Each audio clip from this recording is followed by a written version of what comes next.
Okay. Woo. Woo! Woo. Woo! Get woo. Yes. Get woo. Woo. Woo! Okay. Hey, happy summer solstice, everybody. Fuck yeah. Longest day of the year. Yeah. Woo! You have the world's most sensitive headphones. I'm convinced of it now. No, it's you have there's a particular pitch that you use for a lot of things that is just like an ice pick straight through my ear into my brain. It's good to hear. It I is know good it's to not hear. That gets me pumped. It's bad to hear, actually. Oh. It's not necessarily your fault, but it is also totally your fault. Makes me want to cheer somehow for that. Yeah. Go get my car and drive. Knock out a spontaneous woo! Yeah. I know what he means. I can kind of feel the reverberation in my eardrums when I do that. Yeah. Reverb. Reverberation. Time to reverbate. Reverberate. Yeah. Reverberate all over this Yeah. table. Go away, reverbating. Am I right? Yes. Am I right? Yes. Hey, Chuck. Hey. Am I right? Yes. Yeah, I am. Yeah, you are. Nah. You No, said it. no, I didn't. no. I didn't say it. You said it. I don't know. Nah. Did we tell the nah? I guess we didn't really tell that whole story, did We we? didn't tell it online. Yeah, no. that's right. Nah. We should have talked about how you entered the Nah, I elevator. didn't tell you that story. Nah. Nah. Nah. Hey, there's a tweet. You guys should tweet. I'm going to retweet that. Oh man, there's a tweet. Oh, wow, they even Tweet. rounded the retweet button. Everything's round. Yeah, it's I all around. know. Now everything's rum.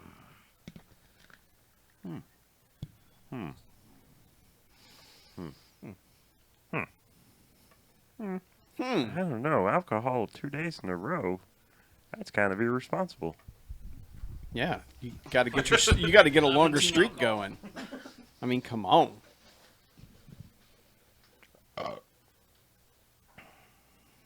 There's that live stream. I'm gonna click that. It's a live stream on the podcast.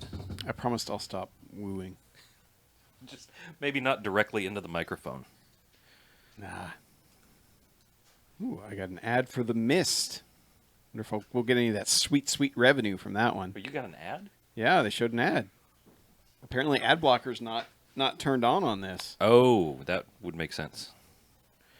Oh, that's the stuff right there. Oh, what you drinking, Chuck? Put some rum in it. What? Oh, My yeah. cherry vanilla Dr. Pepper with rum. I bet that's pretty good. Oh, it's Did you go with dark rum or light rum? I don't know. It's clear. Chuck. If it's clear, then it's light rum. Oh, okay. It's light rum. What's up there? Lord, please heal this boy. Yes. What? BJ's patience is floating around somewhere up there, and he has to pull it back down into trying his to- body. He has trying to to force find it it. back in. I ain't no fucking bartender. Do you have eyes? Yes. Can you sense the difference between light and dark? Yes. That means you see white. Not Just all so you know, rums. whenever you say that, that means I see white. I'm colorblind. Icy white. And Icy white. Yeah. It's like icy hot. Icy white. But yes, Chuck. The difference between light rum and dark rum Yeah. is dark rum is dark and light rum is light. it's light. Not as in like Miller Lite, as in like a lighter color, Oh. as in closer to white or clear. Oh. Whereas not diet rum. dark rum is closer to a caramelish brown color. Oh. So when someone says, "Hey, did you use the light or the dark rum?" What would you say? Is that the dark or the light? Yeah. Yes. I'd say stop trying to control my life, Dad. You have worse problems than rum problems. Yes. You have rum ham problems. Man, rum ham. Man, our giant Ram. bottle of Bacardi's almost gone. It's because we've been drinking it. Well, I know. I'm just Man, throwing that out funny there. how that happens. All Throwing it out there. right, well, you know what we're going to need to do. Probably get some more. Because that's if there's one thing that this world does, it produces more alcohol. Yes. Man, the spice must flow. It's true. College kickboxer, guys. Man, Woo. college kickboxers. I mean, woo. Woo. Keeping it low. Oh no, the baby from Ghostbusters 2 died. Oscar. Why? I don't know. Wasn't it twins? Yeah. Did they both die? No. One of them did. So you can only watch some of the scenes and be sad. The other scenes you can be happy. That's strange. But they don't tell you which one was which kid, which time. Weird. That's the reason I regret not having kids. Because I would probably have twins, and then I could sell them off into movies for a few years and make money off of them. Or you could just sell one of them and you'd have an exact no, duplicate no. of the other. No, you stick one in the freezer, and that way you have a backup in Yeah. case you break one. There you go. Yeah. Just like when you buy one, get one free loaves of bread or something. You know, just stick one in the freezer, have it later. Sounds about right. Yeah. Have it later. I'm out of bread. Oh, wait, no. Yeah, there's some in the I'm not. freezer. I'll have bread tomorrow when it defrosts. Bread tomorrow. Bread. Also, bread that comes out of the freezer just doesn't taste quite right. So don't do that, kids. You just got to thaw it out, man. It still doesn't taste right. The real option is just to eat the bread before It goes really bad. is just. I mean, it's a fucking loaf of bread. You know, Yeah. if you only need Yeah, one, man up just buy and eat the one. bread. Fucking Like, eat just it. be like, you know what? Take your second loaf of bread. And you know what? If I'll half give it to the ducks. if half the loaf goes bad, you spent like Yeah. $2.59. And you can still on have that an loaf. entire other half of loaf of kung fu. Good job. Hello, Evan. Hello, everyone. It's already looking busy in there. Hello, Evan. Hello, everyone. Welcome. Hello to you all. Welcome to my chat room. Good evening, and welcome to the Bad Movie Welcome Friends to podcast. Curb Esquire. Still trying to understand how they had access to a hot tub as college kids. Hot tub. That girl was rich. Was she? She, Okay. Yeah. Yeah, that's true. Yeah. She had. She had Mary Hart hair. She had enough and- time to like care about shit in college. Right. Right. Yeah, Which means she didn't have to study. right. She had rich parents that she was making angry by getting into the environmental Yeah. Environmental. With the Her with dad the was hot probably tub. like an oil man or something, and she's like, "I hate you, Dad. You're killing the environment." I should Hey, let's just not be allowed to Let's speak this week. save this backstory for the podcast. Yeah. Oh, sorry. These hot Hot tub backstories. pontifications. We're a hot tub take machine. Are you ever going to open those cards? You gave them to me yesterday. That's two. This is now two podcasts. They were just sitting there. Yeah. Chuck, I those just- things have been waiting Seriously, like 26 years long for time you for to you come to open open them. It's Please. it's been a lifetime. Baby Oscar was born and died in the time that we were waiting for you to open that Yo MTV Raps Too trading soon, card my pack. man. Too soon. Here. He lived, he died, he passed on into the other world and became a ghost. Let's see who we got here. Who we get? Who'd you get? MC Hammer. Yes. All right. He's in every pack. Mr. LL Cool J. All Okay. right. Okay. Big Daddy Kane. Yeah. Digital Underground. Yes. There we go. Three times dope. Yeah, Yeah, I'll put three I don't times even dope know in the who other. 3 times dope is. EPMD. Yes. Okay, we're good. You got to chill. Belle Biv DeVoe. Maybe Tone Loke. Yeah. Eric B. and Rakim. Yes. Dr. Dre and Ed Lover. Yes. Okay. And an instant winner card. What'd Maybe you I win? could go to What did New- you win instantly? I gotta scratch it. I gotta scratch this shit. shit. You're gonna go Watch, to Yo it's- MTV Raps. Watch, it's the fucking What's the grand haps? prize. What's the haps?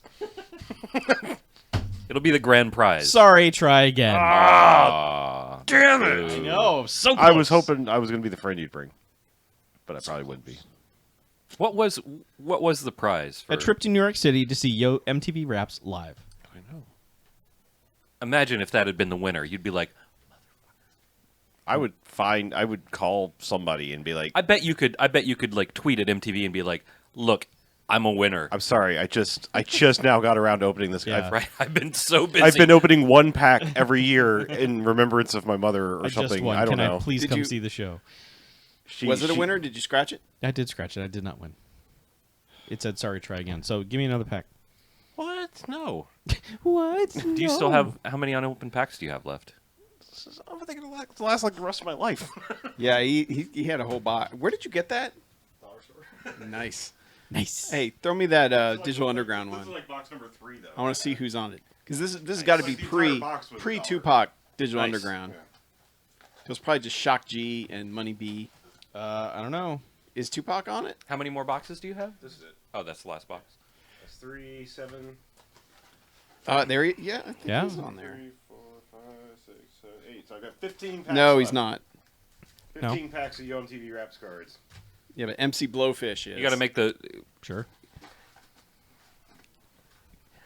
You got to figure out if you're going to have 15 more friends over to your house in your lifetime, or if you. Put it that way, I should probably just get them all laid out. Yeah. Ooh. Can you mute the mics for a second so I have something to really quickly discuss? Oh. Sorry, stream. Talk amongst yourselves. Sorry. Momentarily. Actually, let's just all hit our 20 dB pad. All right. Okay. It's much easier. Sorry. Can you hear me? Doodaloo doo doo. Nope. I don't think any. I can't hear anything through the headphones. There's something going out. I think I can make enough noise for it to register. But Hello? There's something going Yeah, out. it's still acting like it's going out, so maybe that doesn't work. Hello, can you hear us now? All right. there's not like a mute all button on the. Is there a mute all on the software? Yeah. He said,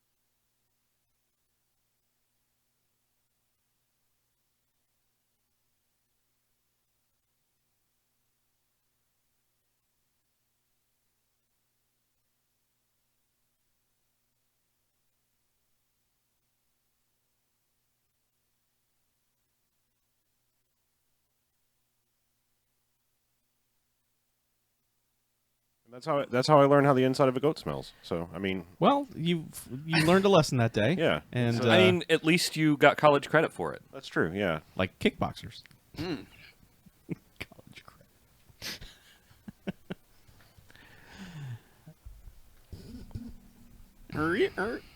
I don't know why that will always So- be my favorite joke. Just coming back from me in the middle of the weirdest fucking thing. Yeah. So here's a yo fact. Yeah? Hit me with that yo fact, Mackie. Yeah. Digital Underground frontman Shock G was influenced by old school rappers like Kool Herc and Grand Wizard Theodore. As graffiti artists, he and his younger brother Rockadelic left their mark on the New York subway system before moving to California.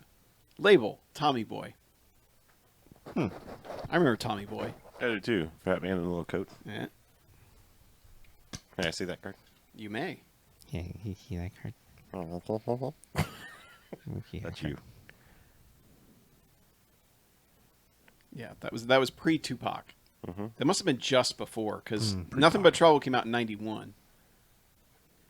And this is an EP release, came out the same year. So they must have minted the cards just before then. And then Mint.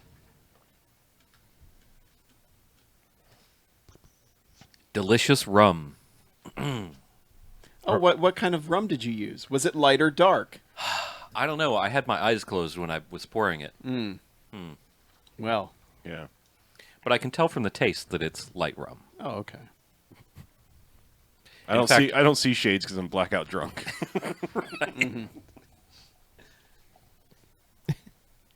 Yeah, the only way to say I don't know what type it was is if you're like slurring your words completely and you have no coherent thought. That's right. I just told the bartender to put a bunch of rum in it. Actually, 99 times out of 100, if you just ask for well rum, it's going to be the cheapest light rum possible. Yep, and you'll get a horrible headache. Probably. Although, I don't know. I mean, the Jill, next day, this is yes. Jill. Yeah, oh yeah. Jill, this is Gil. Oh, hi, Gil. What? So, we want to talk about some college kickboxers? Totally. I do. Nah, I'm done with movies. Well, I'm fed up with this podcast. I'm fed up with this. Whoa, you're really fed up. stop Yeah. getting You're the throwing things. things? Leave the things alone. Man, what are you thinking? Why would you do that? Why would you do that? Make it stop. Yeah. Don't do the thing. Hey, Oh, this is Jill. Bill. This is Jill. Oh, hi, Jill. Oh, hey, Bill. Bill, Jill, Bill. Oh.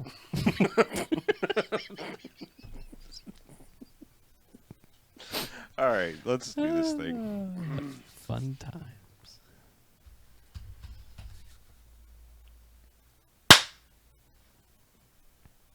All right, and welcome to the BMFcast. Hey! BMFcast! BMFcast. Woo! Episode 381. All right. Numbers. Wow. So I'm Harlow. I'm Mackie. I'm BJ. I'm Chuck. And what we do each and every episode of the BMFcast is we go and we watch ourselves a quote-unquote bad movie. Come in here and talk about it for the first half. Then we rate them. Good bad movies, enjoyable bad movies. You get 1 to 5 jocks and robot jocks. Robot Jocks. Robot jocks. However, there are bad movies that stay away. They get a negative sliding scale, 1 to 5 bags, as in douchebags after bags of douche. Yuck. Formerly of Twilight. Both useless. Nay, Twilight. Nay. Cause more damage than good. So we are straight in the middle of freedom. No crazy months. No nothing in this. on our Nothing to plate. hold us down. Just Yeah. watching movies. Yeah, we just watching yeah. shit. Yeah. We're just Just fucking chilling and just watching hit movies, play man. and whatever happens, happens. That's man. right. Getting into it. Just letting it wash over Yeah. us, whatever Yeah. it is. No theme. So No. we have kind of done some more well-known movies, and every once in a while we like to try to pluck something that might just be like the next thing that hey, we can go like, wow, we found this. And then Alamo did it. No credit whatsoever Yeah. because someone else did it two months later. But we did 1991's College Kickboxers. Yeah. Yes. Just going to say good luck on finding that one. Let's get a quick plot summary because that's what we usually do out of the way. A college freshman who trains in martial arts is beaten up at work by a racist gang. His coworker, a Chinese cook, beats up the gang and trains the young man in kung fu. Okay. Yeah. That's fairly accurate. Yeah. Yeah. I'd say it gets a I'll take it. 7 out of 10 on the accuracy scale. That's, yeah, sure. So, by that plot summary, one might surmise that this might just be a little bit like the Karate Kid, It might be. but In college. yes Yeah. and no, sort of. I mean, it's almost like they're whatever. I mean, we're going to talk about it scene by scene, but just kind of as like an overarching thing. It seems like they're kind of aware of their proximity to Karate Kid because there's like pretty much a direct Karate Kid like, no, we're not doing that scene at one point. Yeah. But we'll get there naturally. So, Okay. but as far as like who's in this movie, Nobody you know. no, we do have a quote unquote BMFcast alum in this movie. We do. only because we dug down far enough in the credits and their filmography, which is not many movies for each of these people usually. Yeah, the male lead of this film, Ken McLeod, who plays James Caulfield in the movie, was in Double Dragon, Oh, which yeah, we Double watched. Dragon. He plays like adult thug number 2. I thought it was like It Rich was- Kid Opponent number 2. Maybe Yes. that was it. Yeah. Mhm. Yeah. But yeah, he's the one with the most acting credits, but they're all something number sign something. Thug 1, Rich Kid Opponent 2, Hockey Mask 2. He's in a bunch of movies that we will probably end up watching. Yeah. But yeah, And Th- Tuck this Wing is Tang, who is the man who trains him, The Chinese Wing. cook. Yes, the Chinese cook who trains him. He's been the stuntman in a whole bunch of stuff. Yeah, dude's got some talent. Yeah. yeah. But this but- is kind of his only. We'll acting. paint a little bit of a backstory. I guess you were just going to kind of randomly watch this movie, Chuck, at one point in time. You're just like, College Kickboxers. That This seems was- like a thing I should watch. This was a movie that was in the 1990 pile because it was mislabeled. Okay. And I was clearing out the 1990 pile. Like, did we miss anything good? Let me throw this on and see if this is any good. Got about 3 minutes into it, and I was like, oh, I got to save this for the guys because the first, 3 to 5 minutes of this thing are ridiculous. And I was like, the whole movie's going to be that, so I'm stopping right here. Yeah. Basically, dude is pulling up to college in his sweet Jeep, and his hair is flowing in the wind, and, we're watching credits happen and all that fun stuff. Uh-huh, as you do. Kind of generic 90s music. Yeah. Yeah. But and that's kind of pumps you up a little bit. You're just like, all right, this looks like our kind of jam, dude. Riding around in a sweet Jeep. What's going to happen? Pulls up to college, goes into admissions, and they're just like, oh, you're rooming with what's the dude's name? Something It's like John Brown. Mark Yeah, Brown. Mark Brown. And the lady, I don't know why, she's just like, good luck. Mm-hmm. I don't know why that guy would garner a good luck from anybody, because he's just like collegiate. He's just a nerdy student guy who happens to like doing a little karate and other martial arts on the side. Well, he's also immediately an asshole. Yes. His roommate for a second, yeah. Yeah, well, because they have to have a dick swinging contest before anything can happen. Sure, but the longer this movie goes on, it's like this guy's like a hero of the community kind of guy. Yeah. He's a pretty good dude. Yeah. Yeah. Anyway, it's a strange reaction. Like, it would have made more sense if his roommate was the asshole racist gang leader guy if she said that. Yeah. Man, that would be some odd couple situations there. Yeah. But instead, he's just grumpy. Right. Because it's basically like, hey, what are you doing? Studying? Yeah. He's like, yeah, what are you, a Okay, freshman? And this guy, it's first day of school. Yeah. And he's like, leave me alone. I'm busy studying. Yes. It's like, dude, nobody's had any classes yet. You ain't studying shit. Don't give me no lip, Mark. Yeah. But yeah, so they're immediately just like escalating this out of nowhere for no reason. And he's just like, look, freshman, don't make me kick your ass. He's like, oh yeah? How are you going to kick my ass? And he just leans back in his chair and just like, gaze upon my trophies, my young man. I left these trophies specifically for you so that you would know not to fuck with me. And it's just thousands upon thousands of kickboxing I mean, it's trophies like and 10, plaques. but- But yes. Yeah. And so our hero walks over, and as BJ said, I was like, please, for the love of God, let that duffel bag be nothing but fucking trophies and just lay them out in front of his. And they weren't trophies, but he pulled out like an armful of plaques, like black belt in jiu-jitsu, black belt in taekwondo, black belt 6th dan and whatever, and like just put them all in front of the guy's trophies. he gets to the middle of the display, picks up one of his trophies, and looks at him like, excuse me, and puts it out of the way so he can put his next, certificate of completion in front of that. Yeah. And then he's like, well, or then Mark Brown's like, well, can you jog? And then it just like cuts to and then like, they're friends. It's just dark. And Mark kind of wakes up in bed like, because an alarm goes off, and he looks over and the dude's bed hasn't been slept in. He's like, what the hell?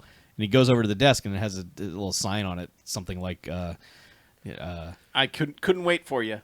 yeah, Sleepyhead Oh yeah, or something like I don't that. wait for bookworms or right, something like that. And he's like, grr, and he looks out the window, and James is just outside, and he's just like, hi there. And Mark runs out, and he's just like, that's it. It's on. I'm fucking kicking your ass right now. Let's do this. And so they're like, okay. So they just start kickboxing. Yeah. And it's at this point that I'm sitting there watching this for the first time. I'm like, oh, dear God, yes. All problems at college will be solved with kickboxing. And they kickbox for, 45 seconds until one of them gets a blow on the other one, like, for real. Yeah. Yeah. James kicks Mark in the head. And he's just like, And he's like, oh, shit, man. I'm Yeah. sorry. And as he's helping him up, this is when we are introduced to the White Tiger Gang. yeah, who just out of nowhere. The racist White Tiger gang. And keep in mind, this is like 5 a.m. Well, the sun's out. It's California. The sun's out at The 5 sun a.m. is out. And just this gang rolls up, and main dude in a mesh t-shirt and his other assorted jerk-offs, beret man and sunglasses guy. Yeah. This guy is just... It's... Yeah. I don't even know how to describe him, but he is just like the greasiest, white trashiest piece of shit. As BJ and I were saying before the show, if you imagine like Rhino from the WWE, but younger and much smaller, he looks like that. Just like giant anvil face and all kinds of Like hair. he looks like a combination of Beavis and Butthead, but with a mullet. Yeah. Accurate. Yes.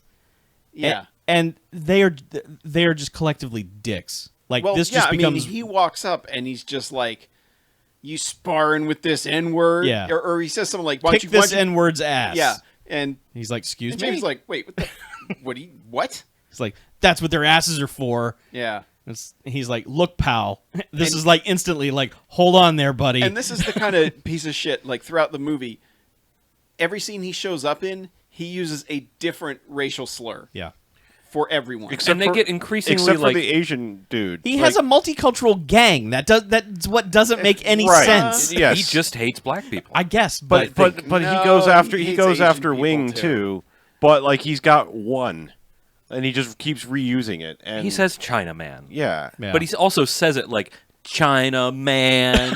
yeah. Like he's like a there's, like, there's, superhero. a, like there's a comment in there like Yeah. it's China, man. Man. Yeah, yeah. He doesn't But- say like Chinaman like you would expect some No. weird racist to say. right. Yeah. It's just I don't know. It's dumb because he's literally got an Asian dude in his gang, and I mean, whatever. It just this guy is like the like evil Chuck Norris in Invasion USA. He just shows up to be an asshole wherever, whenever. Yes. It doesn't make any sense why he's at any places that he's at. And he's always everywhere. Right. That's what I Yeah. mean. Wherever any of the main characters are, he and his gang are there for some reason. And always wearing their white tiger jackets. Well, you got to if you're part of a gang. But Mark, they leave, and Mark explains, yeah, that's the White Tiger gang. That guy's crazy. His parents apparently sent him away for therapy. I think it made him crazier. Then James is like, huh, well, good to know. Yeah. And now they are friends. Yeah. Their beef is done. They have bonded over, hey, that guy's a racist. Fuck that guy. Yeah. You're my roommate. So they are now friends. Yep. And it turns out Mark basically has a karate dojo type thing, where he's teaching a bunch of kids how to do all the karate stuff that you would learn. It's not just kids. It's the dregs. It's the rejects. It's the former drug addicts. It's Yes. the people off the street trying to give them a sense of purpose. But they're going to tear it all down and build a mini mall, Yes. as they do. Save the rec center. But he has no dreams of saving that rec center. He just wants. He's like, so there's going to be a tournament, And He I wants to need open earn his enough own rec to open center. my own. and I'm going to take this money and open a place somewhere else. Yeah. Okay, this rec center has no sentimental value per se. It's No. just the idea. Yes. Like the kids will have a place. Yes, I will It doesn't open a matter place. if it's this one. Yeah, they're basically conceding to the construction company. They Actually, are not going to. I just realized. Oh man! I mean, we're skipping ahead to the look. It's a fucking movie about kickboxing. They win. Yeah. That's not really a spoiler. What? Whatever. Can you name me a movie like this where they just like lose? But Rocky. he wins in a way. Anyway, it's a moral victory. their new dojo is in the mini mall that he was just talking about. The one that, like, Is it? It's in a fucking mini mall. It is in a It's mini in a mall. mini mall, Yeah. but it's, I mean, I think I'm it's in a assuming different it- mini mall. There's no way they waited, let them tear that place down, I'm thinking- and then built a place on the ashes. In my, of the okay, in former my mind, place. they built. That's fine. They built the dojo. There are Or they a number rented of place months in- do go by. this dojo on a mini mall. Anyway, fair. sorry. Yeah. Whatever. But yeah, so it's basically there's going to be a tournament. $25,000 goes to the winner. It's going to be me, and I'm going to build this place somewhere else. And the other guy's like, "Nah, it might be me because I just want the money." He's like, sweet, I like and, money. and the guy's like, "Oh, you need money?" And he's like, I want money, but I can't wait 6 months." And he basically is like, "Oh, you want money? Come on." Why don't you be a busboy? I will hook you up Yeah. with a job as a busboy. You want $25,000 in 6 weeks, or do you want $4 right now? Right. Oh, was it only 6 weeks? I thought he said 6 months, which made more sense. No, it was 6 months. Six Was months. it 6 months? Okay. It was 6 months. Yeah, I assume he had to train for longer than. Oh, okay. Yeah. Yeah. And But at a some few point fortnights. in between this, he's actually gone to class. Yes, And he he's met- does go to Ecosystems 101. Yes. And he's met Kimberly and her friend Teresa, Oh, yeah. where Kimberly is very concerned about the environment. And she's going to remind you of this literally every time she shows up on screen. Kimberly is the vegan CrossFitter of environmentalists. She is. Kimberly is. She also doesn't own a TV. Right. Yes. And she bikes to work. Yeah. Kimberly is all of these things wrapped up into one person. And probably a pilot. And she sells Amway. Yeah. Right. Yes. All of these things. Like, basically, her dialogue consists of, hey, do you have time to join our club about the environment? Mm-hmm. And he goes, nah, I'm kind of busy. You know, I'm a busboy. I have my training and all that. She's like, oh, well, by the time you're ready, we'll have no ozone layer left, and people will be lit on fire, literally, by the atmosphere itself. And it's all your fault because you didn't join our club. He's kind of like I just have a lot to do, and time is finite, and I can't. I'm with you. I'm not opposed to your thing. And she's just like, ugh, you stupid jock. Yeah. But she is one of those, if you're not all in, you are an active enemy. Yes. People. You are conspiring to destroy the earth through your busboying. Yeah. Yeah.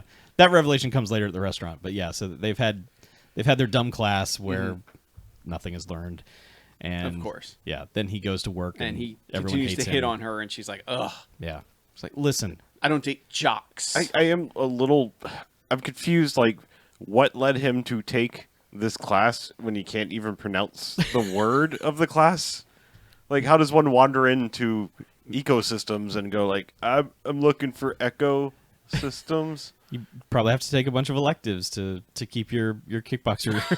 Hey, man. I don't think your he- degree in was he- kickboxery. I don't think he was majoring in kickboxing, was he? Listen, I think he was. Yeah. I think Millworth State College probably didn't have a real big selection of classes. Yeah. And he was like, man, I need an 11 o'clock on Mondays. this does seem what's like the available. only class that they had. Okay, So true. there are And- people in the hallway going to other places, but we never see what they are. So I think they're all varying, advanced eco studies. Right. It was the only school he could get into. It was an environmentalist school. Right. And he It's thought just it not was going to be everybody was- Kickboxer College, Right. but turns out it was just his roommate and the gang that roves the college campus for some reason. Yeah. 7 people to go to this school. Yeah. Yeah. Yeah. And maybe he thought it was echolocation and he was going to learn about dolphins. Oh, Maybe. he's not that going to learn smart. some fucking daredevil shit. Yeah. Yeah. Yeah. You never know. Yeah. Learn about dolphins and bats. Maybe yeah, he- James was just on some next level shit. Nobody Yeah. realized it. Could have been. He seems like he might have a lot going on. But yeah, he goes to work and everyone's shitting on him. It's just like everyone hates him there, and he tries to the girls come in again, and that's when he gets the whole spiel about how if you're against us, fuck you. Yeah. Can Yeah, you repeat but- that stance, Chuck? And he's just like, well, everything fucking sucks. And they give him an order. They're like, he's trying to talk to the chef, and the chef's like, no, quit being a dumbass, do your job, Yeah. clean up the tables. And he's like chopping an onion, and he just like won't even acknowledge. He also dumps James the at all. entire chopped onion onto a plate. Like, Ugh. it was like someone ordered a plate of onion, Yep. apparently. Yep. Yeah, but there's an order up front, and they're like, "Oh, here, James, take care of this order." And he comes out, and of course, it's greasy racist fuck. And not only that, like he's walking with the bus tray to a table, and he does the old like Well, that's- stick his boot out thing, isn't it? Yeah, that's a little bit later. Yeah, that's this the is one where second. he's just kind of sitting at and He's Oh, at the yeah, counter. where he's right, at the yeah, counter, and sorry. James is just like, "Nah, Yeah. nah," And he's What are you- clearly just chomping on fortune cookies or whatever. Yeah. Just like, And James is like, "What are you doing here?" yeah. What are you doing here? Yeah. He's like, don't you know? I'm everywhere you are. Yeah. You still hanging out with that black person? You That you race trader, and it's just like, whoa, dude, that was yesterday. Of course I am. He's Yeah, my roommate. and I like him, And he's We my are friend. friends. You're the dick. Yeah. give me a reason to hang out with a piece of shit like you. Yeah, you're not offering me anything. Mark's kind of awesome. Yeah. You're a piece of fuck. You have to warm up the Mark a little bit, but Yeah. once you get Yeah. there, he's all right. You got to You get through really that. need to work on your sales technique. Mark has that harsh exterior, but deep down he's a teddy bear. Yeah. Ask me how I know. He also doesn't say racist shit within 3 seconds Yeah. of meeting him. Funny how that works, isn't it? Yeah. And then, but racist fuck is just like, oh, I'm just gonna kick your ass right outside of work, and he's like, all right, let's do this. yeah, let's go. So- And then he's, he goes back to the kitchen and he's yanking off his apron, and the chef's like, "Where you going?" And he's like, "I gotta take care of some business out here." Yeah. And he gets outside, and of course, racist fuck has the rest of his White Tiger gang there, and James is basically able to beat them all up. yeah, he wins the first round. Yeah, he wins this time, and he's like, "Yeah, why Because don't you they all do get the out of honorable here?" thing. They all come at him one at a time, and he defeats all of them. And This- and in the middle of it, he's kind of like, we could use a guy like you on our team. Like, what do you say? And he's like, no, Yeah. fuck no. Like, I just beat all your asses. Yeah. And I'm not a racist fuck. Yeah. Your No. team sucks. I am better. Yeah. But he's like, well, you're gonna regret this. Yeah, this is the first in a long line of that racist fuck getting his ass beat. He almost never wins. Yeah. he continually gets his ass beat, and then shows up and's like, "Yeah, we're gonna whip the shit out of you. Yeah, we're better than you. Yeah. I'm the best. I'm gonna win the tournament. You suck. I rule. Yeah. White Tiger Clan out." Yeah. O'Doyle rules. And he That's walks it. out. Yeah. And Then yeah, he drives his goddamn car off a cliff. yep. But yeah, so the next day, James is just getting off work because he gets threatened by, he's like, I'll never join you, racist assholes. You can chop off my hand. It's not going to matter. Right. And he's like, well, we'll be back. You watch your back. And the next night, they're back. And he's like, because he like, there's a shot where James is walking up to his Jeep, like from the side. Oh, man. And all of a sudden, a racist fuck like pops out from behind the hood. Yeah. Like he's like, aha! Aha! I'm here now. And He's James like, oh, do I have to beat your ass again? beat your ass again. But there's a guy with a gun on the Yeah. other side of the Jeep. And he's like, oh, really? And like 6 more dudes in ski masks with weapons. Yeah, with like bats and... Yeah. And they don't fight honorably this time. Oh, no. They just all beat the living fuck out of James. He punches a couple, and then Yeah. one guy just cracks him across the head, and then they get him on the ground. They just start beating the crap out of him. And then they do they break his arm or his leg or something? They basically It's like his wrist or his hand. yeah. But and this they're all gonna kind of break happens. They got his hand in like a Yeah. bar or something, and they're gonna break it, and they're like, you've got to crawl. You're gonna crawl to us. And that's when the chef walks out. And he's like, what's going on here? Yep. And they're And- like, hey, you crawl over here. Yeah, and James is on the ground going, no, don't do it, man. Yeah. Fuck these guys. They're racist shits. And of course the king racist shithead is just like, he's like, hey, Chinaman, are you going to do this? Why don't you Yeah, just get over here and crawl, more, buddy. More random racist shit at the end. And he's like, okay, Yeah. I'll crawl. I'll totally crawl. Yeah. I'm doing it. And James is like, don't do it, man. And he like crawls all the way across, and there's a guy who's leaning against the Jeep, like with his one leg up. Oh yeah, he's Captain Like- Morgan in like- that Jeep. Like Yeah. hard. Yeah, he's basically He's the guy like- with the gun. Yeah. Yeah, and he's like, yeah, check out my taint. Yeah. And It's insane. Ain't nothing you can do about it. yeah, and the chef is Wing, as we learn, because he crawls all the way over to him on all fours, and then as he's underneath that guy, springs up and just chucks this asshole through a fence. Yes. I thought he was gonna like do a behind the back kick the dude in his nuts or like headbutt him in the dick, No. but no, he just jumps up and fucking and it's not springboards even this wires or anything. No. like He just launches that He guy. just somehow launches this dude. Yeah, Into this head fence. meet taint, rest of body meet fence. Yes. Yeah. Gun goes flying into the middle of the arena that they're in. And Wing gets up and it's time to murder all of these fools. Oh yeah, because one guy does like a flying kick at him, and it's the first dude, and he just grabs this dude and like chucks him back at himself. Yep. He's just like, get the fuck out of here. Yep. This is like super impactful. Like, I hit you with the palm of my hand and you go flying back 10 feet. That kind of thing. Like, King Racist gets his ass beat again. Oh yeah.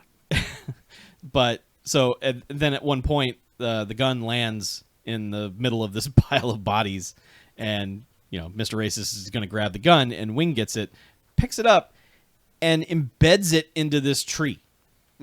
just slaps it into Yeah, the tree. like- It's yeah. crazy. And I guess it's still there to this day because no one ever mentions it again. But just impaled. This gun is now part of tree.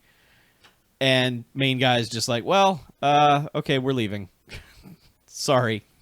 Yeah. We'll get you, James. And And immediately, then he's like, you need to teach me. Yeah. And he's like, But he's like on the ground. He's like, you need to help me get to a hospital. And he's like, and Wing's just like, nah, I got you. hospitals boo." are stupid, Yeah. yo. Check this shit out. Yeah.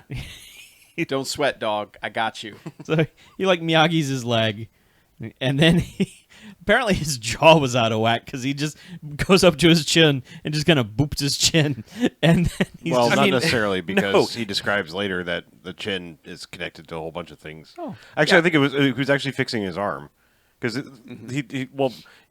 later in the movie, as he's explaining the secrets of acupuncture to his lady friend, yeah. he traces. He's like, this is connected all the way up to here and touches her chin. Yeah. Because remember, they were standing on his arm about to like break his arm when all this came out. But also, I mean, he doesn't really boop his chin. Like, it's not like a little, cute snoot boop. He grabs his thumb and jams his face towards his neck and makes this, like, crunching celery sound. Looks like they're putting his jaw back in. Yeah. It's a lot more violent than a Yeah. boop. Yeah, but then he gets right up. Yeah, He's like, it's like, oh, you can walk. He's And like, then he's now like, you try to walk. yeah. And then James is like, train me, which is silly because like all Wing did basically was get the drop on them by being unpredictable. He also did some good kung fu. no. He also took that dude's gun and embedded it into a tree. I know, Also but chucked the guy over the fence. like No, wait. and also he took broke that a man's sternum. He took that guy's gun and embedded it into a tree. I understand, but what I'm saying is that Have you kicks ever were very seen someone powerful. do that? he didn't do anything different that James hadn't done in the first encounter. The difference is that all six guys in this fight ganged up on James at once. If Wing had been out there and all six guys had just jumped him instead of the weird crawling surprise maneuver, the result would have been the same. There was six guys they would have beaten the fuck out of this guy. No, absolutely He not. demonstrated an ability greater than James because he embedded a gun into a tree. It doesn't have anything He was to do with much the better. fight. Yeah. He has More- other skills. And he also yes. did the acupuncture thing on the one dude and nearly killed him. yeah. Okay, whatever. Wrecked him. It's still dumb. But it's the plot of the movie, so it has to happen. But James just becomes a puppy dog. He's just basically like, dude, you have to train me, please. I have to know these things that you know. James also saw something special in the way that he carried himself. He needed to learn how to be more like this man. Yes. And this His man, by the poise way, and confidence. short, pudgy, short. To look at him, you wouldn't think he's anything more than a chef or a cook or, you know. He certainly does not appear to be as agile as he turns out to be, which is impressive throughout the rest of the film, how completely agile this guy is. Oh yeah. So, Yeah, but so he gets back to the dorm room, and Mark's like, "Man, what happened to you?" And he's like, "Oh, those racist assholes were there, but holy shit, this guy Wing annihilated them all. Like he moved faster than anyone I've ever seen. I gotta learn. We gotta figure out how." He also to get embedded him a gun into a tree, Yeah. which never gets brought up again. no one mentions that. But I do like that Mark is like poking at his face where the bleeding is. Like, wow, what happened to you, Poke? You know, it's like, ow, fucker. But yeah, he's basically like, this guy's got to train us. We got to Yeah. meet him. He's going to train us. If we're gonna win this tournament, this is the guy who's gonna teach us how to do it. Yeah. So they just drive back to the parking lot, and Wing comes out from the kitchen, and they're just like, dude, train us, and he's just like, no. Nah. And then they're like, please, and he's like, okay, come at me. Yeah, if one of you can win, I'll Yeah. train you. And they're like, what, here now? He's like, yeah. Well, first they explain their whole take of like, there's a tournament we want. He's like, no, don't fight for money. Money makes you crazy. Yeah. And he's like, fine, I just care about learning. He wants to win because he's trying to do it for good reasons. Yeah. But I just want to learn. And he's like, like, all right. fine, I'll train you both if you can both beat me. Mm-hmm. Come at me. And they don't. I mean, they do. They come at him, but he just immediately wipes the floor with them. And And he does the thing like where he basically gets James in a hold and like is about to do the "I'm gonna gouge your eyes out" thing, Right. Yeah. and then puts the hand up like a high five and just pops him in the face. and then goes and gets in his sweet Camaro. He's like, you guys are no good, so this isn't worth my time. Bye. And drives home. But somehow, James has warped around the earth and come out the other side and has also dropped Mark off somewhere and arrives at Wing's house. It's never implied that he actually took him anywhere. He just says like, no. Like he's like, oh, that's it, it's over. And he's like, not necessarily. And he just follows him. Okay. So he might have just left Mark behind. Yeah, pulls up onto onto Wing's front lawn. Yeah, just and is like, parks on the lawn. "Dude, train me." And he's like, "You need to learn to park better." He's like, well, look, wait here. I'm going to go inside and think about it all night. I'll give you my answer in the morning. So James waits Let all him night. sleep Well, no, he doesn't tell him in the morning. He just says, "I'll come back out and let you know." Oh, okay. And so James waits, and it's morning, and then he finally comes out, and James is like, "Oh man, so what'd you decide?" He's like, "Oh yeah, I forgot about that." Yeah, I didn't think about it. I Yeah. forgot to think about it. Yeah, come back later. Bye. Yeah. And Wing just kind of gets in a car and drives away. Yeah. Yeah, James, then he's at work begging him Yeah. more, and he's like, "Well, maybe, I don't know. Probably not. Yeah. I think that's when he promises, like, I won't even enter the tournament. I don't want it for that. I just need to. I need to do this cool shit you can do, man. Is this the second time Racist fucked it? Is that when he trips him? No, that's after he started training. Really? Okay. Yeah. Yeah, So- Racist Fuck disappears for a while. Okay, so I was gonna say this is like the one rare instance where Racist fucked is not hanging out and menacing them for no reason. Yeah. Okay. Yeah. No, there's Licking they need his to wounds dedicate somewhere. some time to him actually Okay. stalking his master. Okay. Yeah. Yeah. But he keeps calling him teacher like throughout the whole time. He's like, "Please, teacher, let me learn this stuff." And then so he basically goes in front of his house, Mm-hmm. and he's and because Wing has told him, "You need patience. You need patience, and then maybe I'll consider it." And so he's sitting in front of Wing's house when Wing gets home from work Yep. in his Jeep, and has a cooler with the lid full of food and with the lid open that says "Patience." And he's got it was also patience on his written on his steering wheel, too. Yeah, He had like a flashcard on his steering wheel that where just said patience. yeah, and he's just staring at it when Wing pulls up, and he runs out and just flips open this cooler. And is like, "I got snacks," and Yeah. Wing's like, "So." Yeah, he's like, "I'm gonna wait. I'm gonna show you I have patience." Yeah. And basically sleeps in his car, but first like cracks open a Gatorade and chills there in a little lawn chair on the front of this guy's house. Yeah. He does everything but hold a boombox over his head playing In Your Eyes. And he totally could have done that Yeah, because his roommate had a boombox. he did. but he wakes up the next morning and Wing's like, "Fine, get in." Yeah. Let's go train. But then he proceeds to point out exactly all the bad things he ate that night from the You cooler. ate too much junk food. You had 4 ding dongs and 3 Coca sodas. Colas. Yeah. I saw everything you ate. You were ruining your core. Wasn't there one day where he woke up and he just said, like, no? Yeah, there was actually one day. There was a whole other day where he, like, hung out all night and he was like, no, I haven't made up my mind. Bye. No. Yeah. And then, like, he had to hang out another night. And I think that's when he got angry and went back and got the speech about having patience and brought the cooler and everything. Yeah. Because, like, there was just one day where he just sat there, nothing, like, leaning up against the car Yeah. and getting angry. No. But, yeah. But eventually, yeah. Yeah, he fucks with him for a couple days and then it's finally like, fine, get in the car, let's go. They go to the park. And he's just like, you got to stretch. You got to do all the things I do. Oh yeah, they do a bunch of stretches. It's first. just like, look at I'm going to do some windmills. I'm going to do some, Oh, he's like, Wait, yeah, wait, you some have to hopscotches.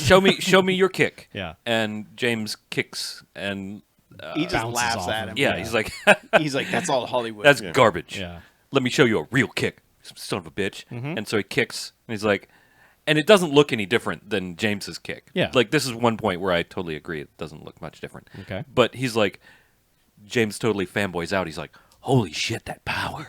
I can feel the power. I need that power inside of me. Yes, give me your Sifu, power. give me that power. Yeah. He's like, you have to, you kick from your waist, I think he says. Yes, and your waist so is your waist garbage. is garbage. So your waist is a waste. So you have to build up your core, and then you kick better. Yep. Yeah, but he does insist on being called Sifu from this point Yes. forward. Yes. He's Sure. like, "Don't call me Call me teacher. master, you idiot. Call me Yeah. Sifu." Sifu. Yeah. So in between going to classes, it kind of becomes montagey a little bit. The entire But- midsection is montage. Yeah, but there's a training portion where he takes him onto an ice rink, Yeah. and he's like, "What?" And he's like, "We need to learn your balance." Yep. So they put him, he makes him go out on his bare feet. And he's like, "But my feet will be cold." Shut up. And he walks out like the ice is sucking his soul from his body. I know, through he's his selling feet. the shit out He's of it. just He's like, oh, this is the worst. And it's like, so cold. and it's like, this guy is like the ultimate badass, teaching you everything. Don't be that guy. He just immediately suck starts it up, dismissing man. everything he's teaching him. Yeah, he does do the whole. I have asked an expert for help with this, and then I want I want Yeah. to act like the expert doesn't know shit. Yeah. and I know better. Your expert teachings are bullshit. What is this? Yeah. But yeah, they get out on the ice and James falls down like 4 or 5 times, like real falls. Like this guy probably might have broken a hip. Yeah, there's one because like Wing does this pretty cool. Like he's sliding and he's doing, a lot of kicks and he's doing all the motions that you would do in a practice routine type thing. Yep. And then James tries it and just like he gets First step. Yeah, he gets the first step right, like he does, and then he goes for a kick and just broken hip. He just eats shit. Yep. Like Yeah. just goes shooting out in front of him. Just the old man hip shatter. Yeah, I like to hope that they like threw him some pads somewhere in his clothes, like a thin layer at least. He but- was bulked up a little bit. He was Yeah. wearing a big like turtleneck and Yeah. puffy pants. But yeah, I mean, But they all 'cause wear puffy pants he in this, so- Totally, yeah, because it's 91. Yeah. but I just hope they were smart enough to film this scene last, because it would have totally fucked the movie if he had fallen and broken something. Yeah. well, true. plus like just be bruised all to hell. Yeah. Yeah. Yeah. But yeah, so I mean, they do that, and there's a montage of ice fighting that gets better and over time, and there's scenes at the beach where he walks up on Wing and he's just digging a hole, and he's like, "Get in the hole," and he's like, "All right, now jump out of the hole," and he's like, "Yeah, I could do that," and he jumps out, and he's like, "All right, now let's cut this hole in half with this board. Now jump out." He's like, "I can't. There's no." There's no room for my knees to bend. Yeah, and he's like, "Don't jump from your knees, jump from your feet." Well, he says he points to his feet, and then he also says like jump from your heart or something. Yes, exactly. And so James spends all night, or the entirety of the day, trying to jump out of this hole, continuing to do it, and then cut to some time later where he is just like attempting to jump and then kind of just falling back like, ow. And then, Wing eventually comes back and he's like, "Did you get out yet?" And he's like, "No." He's like, "Let me show you how it's done." Yeah, well, what's great because he gives him a hand, like helps him out. He just like knees buckle. I was like, oh. He just immediately collapses. It's like, And he's like, watch how I do it. Yeah. Just gets down there and just kind of focuses for a second, and then just Yeah. jumps right out. he's like, "Oh, that's great." Yeah, And that's when, so there's, it's the next day and he's got to go to class. And man, this scene for this joke it takes a while. it does, because the teacher's got like a stand-up cardboard cut out of a Neanderthal man, and they're just like, "The Neanderthal man was one with the earth, but he was also an idiot, blah blah blah." And you see James just basically crawling down the hallway. He's barely making it, and like a teacher walks by, and like you said during the movie, everyone at the school bumps into everyone else. Everyone's knocking somebody else over. And so this teacher just bowls right into James, and James is like, "Oh dear God!" Well, that's how he met what's her face the first time, yeah, bumping he into him. crashed into Yeah. her. But the Kimberly. teacher's just like, "You okay, son?" "Yeah, well, I gotta go," and just leaves him to continue hobbling into class, which he does, and just as he comes down the stairs into class, has taken up the same pose that this dumb cardboard cutout is in, and the whole class just goes, "Ha ha ha! Look at you, womp womp." So, yeah. Yeah. At some point, he and Mark are just chilling on the lawn at the school, and Yeah. this dude's playing frisbee. Knock the girlfriend, Bump into her. Yeah, knock Kimberly into him. Mm-hmm. And he's like, "Whoa, you're just falling for me," or Yeah. something like that. And she's like, "You son of a bitch! You hate the Don't earth, touch me, and you're disgusting." a horrible person. Yeah, and you what probably- the fuck?" And he's like, "You fell on me. I was What here." The shit. Yeah. And she's just like, "Don't you ever, ever touch me or look at me again, you earth-hating monster." Mark is okay with this news because Mark wants him. Yeah. Mark is, but he's just like, "Man, I don't know what you're doing wrong, buddy." You get, that's where the patience thing comes from. Mark is the one who says it. Mark is the one who says, "You got to be patient. That's what The world will come to you." Brah. Yeah. Yeah, That's 'cause- You got to be patient. The world will come to you. So go sit outside Sifu's house for 6 weeks, right. And until wait he for him trains to you. come Yeah. home. Yeah, Yes. because we skipped part of his like getting because Wing was basically blowing him off. Kimberly kept blowing off because like they had this study session in a library which he just wasn't even paying attention to. And finally, she's like, "All right, what about this question?" He's like, "What? Oh, I'm sorry, you're pretty." And then she's like, "What? We've been here for like hours. You haven't."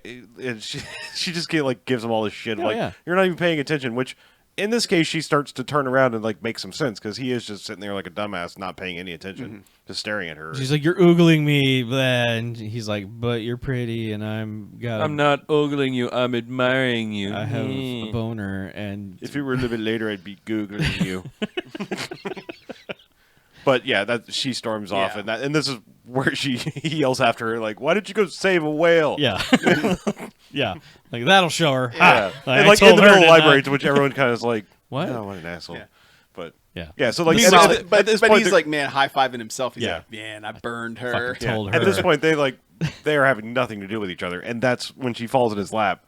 He's like, "Oh, you just couldn't stay away," and she's Yeah. like, "Oh, you fucking asshole, jock." Yeah. No, not Oh. even. And that's when Okay. yeah, he's like, "Dude, you gotta have some patience when it comes to the ladies." And they're like, "Patience, yeah, Yeah, I'll put And- that on a flashcard. Yeah. yeah." And Anyway. speaking of patience, this is when he's busting the tables, okay. and racist shithead trips him, Yeah. and he catches himself, but His boss is like, he's like, don't break those any-" plates. Yeah. They're expensive. And he's like, okay, sorry. Yeah, and racist shit's like, hey, you come around yet? You do you hate black people yet? Yeah. Have I convinced you Yeah. by you beating my ass? Does my thorough rhetoric won you over? And he's just like, dude, I don't know what your problem is. You're terrible, and Yeah. I keep defeating you. But he's still intimidated by him for some reason. Well, he does have a gang of people that come armed to a fist fight. Sure, but there's only 2 of them in this place. Yeah. So I don't know what even and And the other guy stands up like Yeah. he's gonna fight him. Yeah. And Mark just is like, he's basically just gripping the bucket of dishes, yeah, but not really saying anything. And that's when Oh, Wing, James. yeah, James, sorry, and Wing comes out of the kitchen is like, and is just looking, kind of waiting to see what happens. And then that's when racist shithead looks and sees Wing there, and he's like, "We better get out of here." yeah, we should go. And his buddy's like, "Dude, we were gonna." Is that the guy? Is that the guy that kicked your ass? yeah, it's like, yeah, it's the guy. Yeah, that's it. Yeah, but the other guy's like, I thought we were gonna eat dinner. Fucking I'm famished. hungry. This is a really good restaurant. We need Yeah. to eat here. It's pretty much the only restaurant. Ruined it. Yeah, one restaurant and one classroom. Right. One karate room. Yeah. One house. One hot tub. Oh, hot tub. No. But so they leave, and then Mark's just kind of like, or Mark, I keep calling him Mark. Yeah, James is just like, I need And- to beat his ass so bad. no. Wing, please. Yeah, Wing's just kind of like, you did good. Yeah. Not- You Yeah. did. Why don't you You come did over good to my place? not getting in a fight. Yeah. And there's training on the beach where they're running, and they kind of win their whatever they tie at their impromptu race or whatever. He's like, I'm doing pretty good. I'm keeping up with you. And he's like, yeah, well, yoink, and shows his ankles where he's got giant ankle weights on. He's like, you put these on, and then you see if you can beat me. Yes. Wear these for 2 weeks. We just wear them for 2 weeks, For Yeah. a fortnight. and he just Cause permanent damage to your lower body muscles. he runs Wear like these. 12 feet around the beach and is just like, oh dear God, I cannot move my legs. And Wing is like, yeah, that's what happens, ha. Now wear those for 2 weeks. Yeah. And then, like, at some point, they end up at Wing's house, which is kind of strange. Like, they go into Wing's home. It's where he takes him up to his bedroom. Oh, that's not yet. That hasn't happened for another 2 montages, I think. Right. Is there any other montage worth describing? I don't know. It's a Well, lot of there's- running and kicking and... Well, there's like 2 weeks that something happened because he.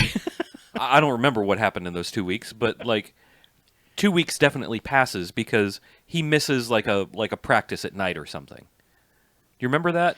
Yeah. He's they're- supposed to have a Right, practice at night he with was- Wing, yeah. and he misses it or he's late. Yeah, because he sleeps too long. Yeah. Like, he hits a snooze or whatever. Right. Because, I mean, it's dark. It's like middle of the night. It's clearly middle of the night. and they show Wing doing a whole training thing. Well, Wing where- is standing in a park, and he closes his eyes, and then remembers imagines that. that he's in an action scene. He remembers that one time when he whipped the shit out of some dudes. Yeah, but this is just like maybe he's in New York and fighting, vigilante style or something. He's just beating up dudes coming at him. It was the time he had to rescue the president's daughter. Oh, okay. And, then that flashback ends, and then he just kung fu dances throughout this park for a long time until James finally eventually shows up, and they give each other kind of a nod like, I'm here now, and he's like, yeah, you are. Yep. But it doesn't matter because the next day Wing's like, nope, training's off. Yeah, you promised. You broke your promise. Yeah. He's like, but my alarm and the thing and I don't what. And Wing's basically like, all right, I can't quit you. Yeah, we're just gonna keep training. More training for you. Yeah. There's a lot of training. Yeah. A lot of training. Yep. But that's when Wing decides to show him the. He's like, all right, come back to the house. Yeah. I'm gonna show you. I'm gonna take you into my weird, creepy sex room. But the night thing, all right.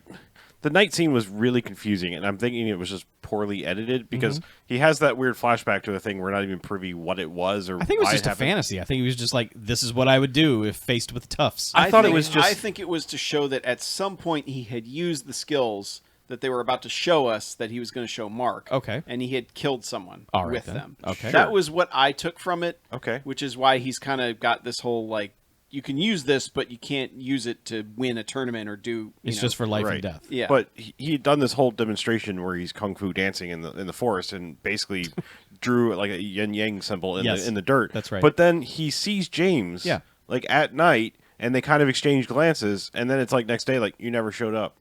Well, he was late. He was Yeah, like, he was you late, weren't but- on time is what Wings... So they didn't have this conversation that night. He just was like, No, he's like, Yeah. I see that you're here now, Yeah. but you were late. You weren't here. I was able to get through this dance. Yeah. So I was going you to were- teach you the art of the flashback, but you were not here, so... Right. You did not get to join me in this flashback murder sequence. I don't know. Like I said, it's just a little weird because the next scene, or the next day, Yeah. it seems like he was like, you didn't show up. And it's like, well, you did. He was just a little late. Yeah. I Doesn't don't matter. know. You got to be on No, time. Got to be prompt. Wing wants you there on time. Got to punch clock. Otherwise, you have broken a solemn promise. You punch clock, I teach you to punch cock. Wing guarantee. Yes. Wing, meet wing. Yeah. But yes, Wing invites him into his home. And James is... James convinces him. He's like, "I'm sorry. Yeah. I've worn these ankle weights. Yeah, see? Look, I I'm got committed. them on now. I'm I wearing them sleep in fucking everywhere, dude. Come on." Yeah. And he's like, "How long have you been wearing them?" 14 days. Yeah. All right. Okay. then. Yeah. All right, come back to my weird, creepy sex room.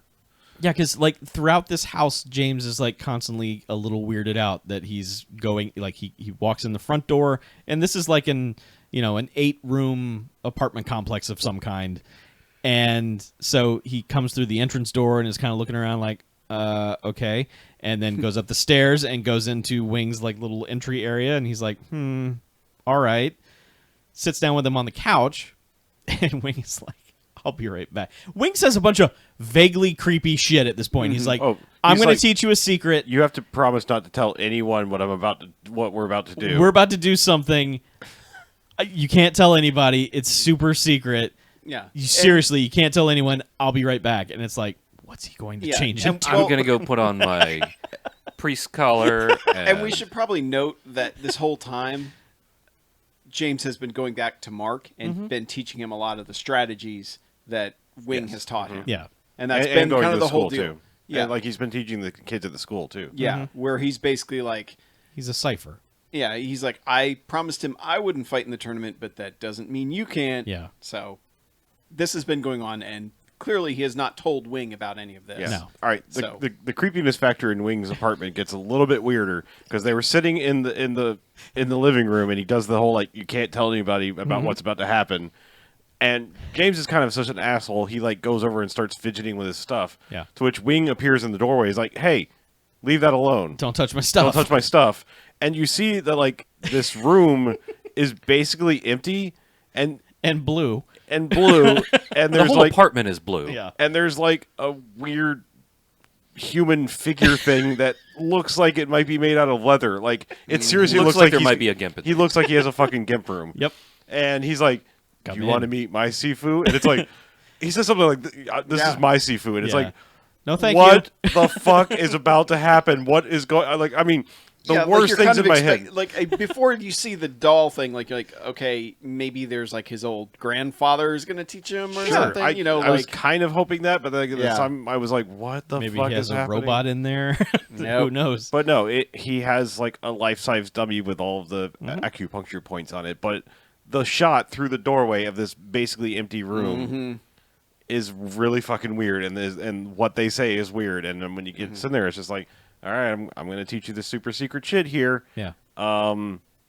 Look, Yeah. like all these points, this is what it does, and then I'm also like- going to show you. Watch this, come at me, and he goes pop out, and like basically deads his arms. You know, like Well, he hits Oh, him. He oh, hits first him he- first in the back and just makes him start laughing Yeah. uncontrollably. yeah, he hits him in the funny spine. Yeah. and he just goes crazy.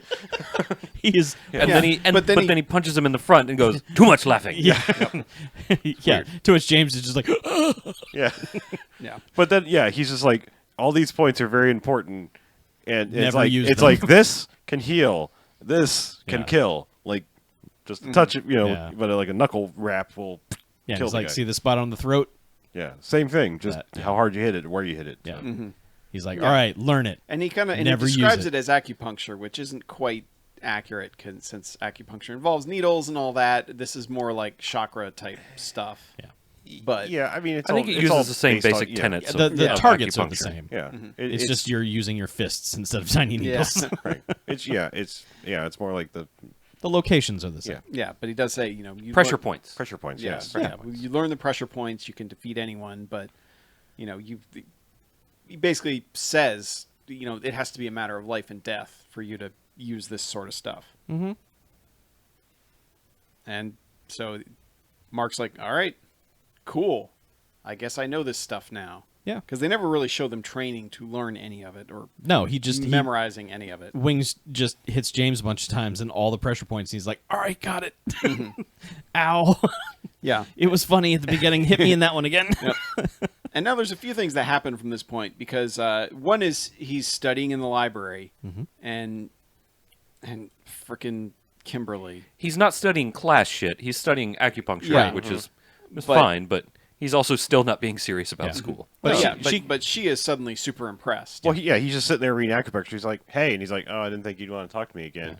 And she's like, "What you reading?" He's like, "Acupuncture." And he's like, She is suddenly so thirsty for this man. She wants Yeah. him right then and there. but and it's he's like, basically like, "Oh, I'm really sorry about the way I acted before. I was an immature jerk, and you were right about me." And yeah. And I've- she's like, I've learned this inner peace now. there's no You know- difference. I mean, it's just the movie flipping a switch. I don't feel like he was ever really out of line. No, at he any wasn't. point with No. her.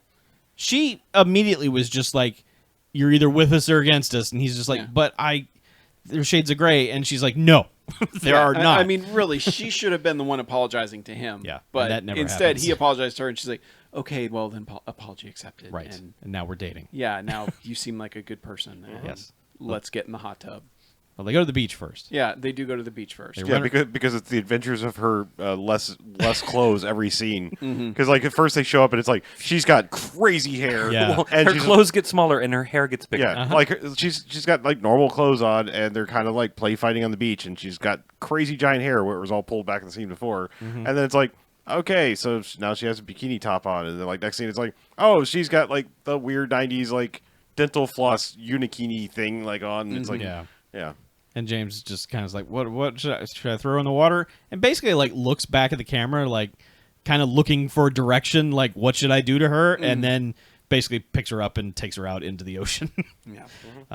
But yeah, then they end up back at her place. We can assume he Sure. lives in the dorm. It can't be his place. they end up in a hot tub. Yes, they're somebody's in a hot private tub. hot tub. and Tub. yeah, making sexy times where he's kind of that's where he, as I was saying earlier, he's like explaining like, yeah, this point here, for your arm goes all the way to your chin, touches your chin, and they make out and They do. Yeah. Yeah. cut away. Yep. And they're also It's like a doing smooth move. they're also like doing the dumb like we're drinking wine Yes. with interlocked arms. He thing. feeds her grapes. Yeah, there was bread and grapes and cheese Cheese. and wines. And cheese. Yeah. So yeah, they are Hey, now a it's- thing. It's pretty classy for a college thing. Yeah. You know, Yeah. most college things are not that classy. Nah, I no, know. not really. No. And then James takes her to karate class. He just like, hey, come and see Mark again, and here's what Mark does. And Yeah. And then he talks to all the kids that are there. Yeah. And he is basically saying, it's not about winning or losing. I understand that now. It's about learning who you really are inside, and finding your inner peace and Yeah. whatever. And he gets through the speech, and then suddenly, you get the sarcastic slow clap. Yeah. And it's racist shithead and his buddies have Yep. just barged into the dojo. They're like, well, what do we have here? He's Look, kids. Yeah. And he's like, I love when he walks through, too. He just kind of pushes one kid out of the way who's sitting there. And he's like, yeah, I checked the list for the tournament, and you're not on it. like, "That's right." You too scared to fight any of us? No, I just don't fight. I've already beaten your ass like 6 times. I don't need to beat it again. And he's like, yeah, you're scared. You're not going to be in this tournament. So Yeah. and he's just like, But you're right, I'm but not. Mark's like, I am, and I'm going to kick your ass. He's like, oh, well, Yeah. racism. Uh-huh. We're out. Yep. Yeah, they leave. And then it's time for a mall outing. Yeah, let's all go to the mall. It's James, Kimberly, Mark, and young child from class. Mm-hmm. And Who is entering the tournament? Yes, he is also in the tournament. Against grown men who are like murdering each other. Yep. But this kid's like, I'm going to get in the tournament and I'm going to do good. to make 25 grand for you guys because I'm going to win. Because I have a good heart. And you're like, okay, little like, one. All right, young, just don't get hit in the head. It's fine. But they're just frolicking through the mall, and then Kimberly's like, hey, James, why don't you go get those shoes you want? And he's like, yeah, sweet shoes. And he's gone.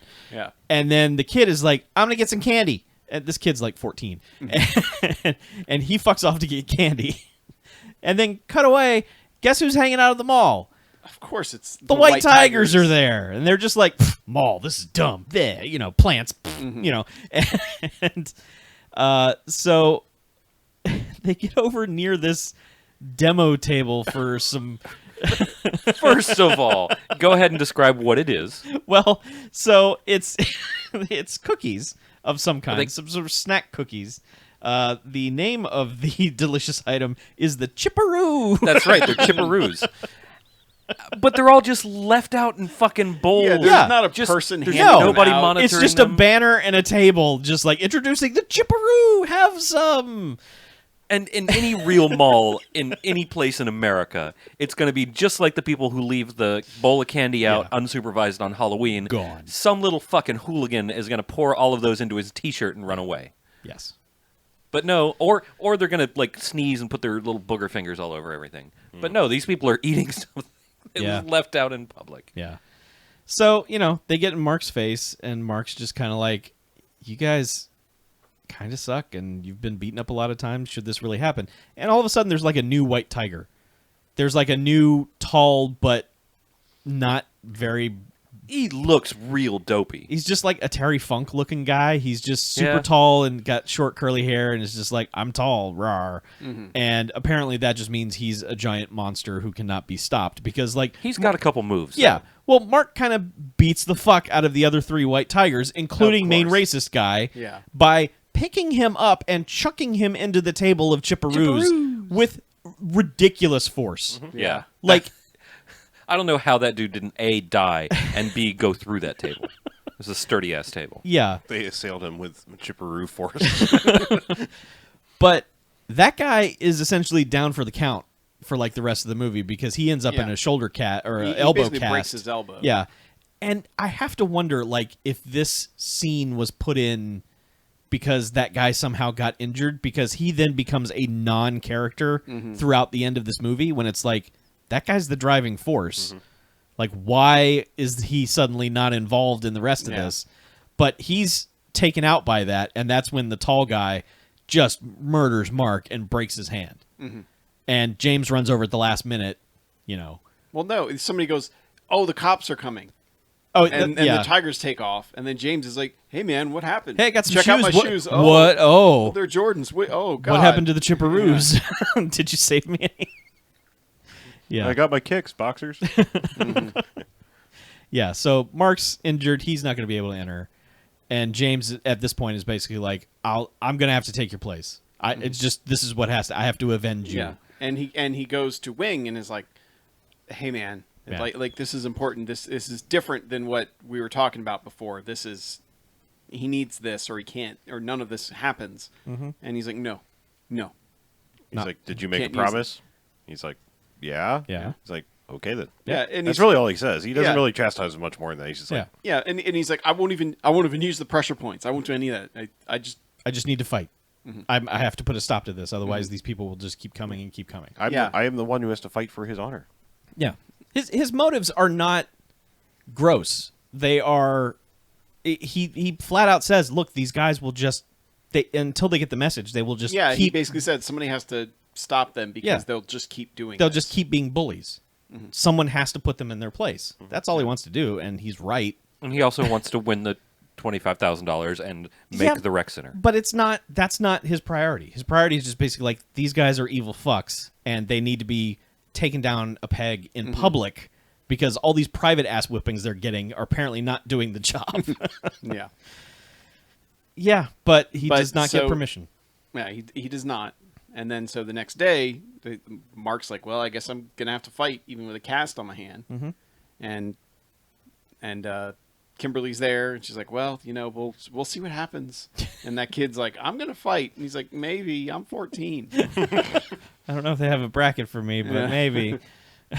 Yeah. Yeah, after we actually see this tournament, that kid should not have been allowed to be entered No. into that tournament because No. this People is are full dying. on full on badass contact and like whatever. James has his entrance. Of course, he's like, well, we'll see. Da da da. American They're like, flag on the chest. And they're like, what? How'd you get permission? And he's like, don't worry about that. Yeah, Don't sweat it. it's cool.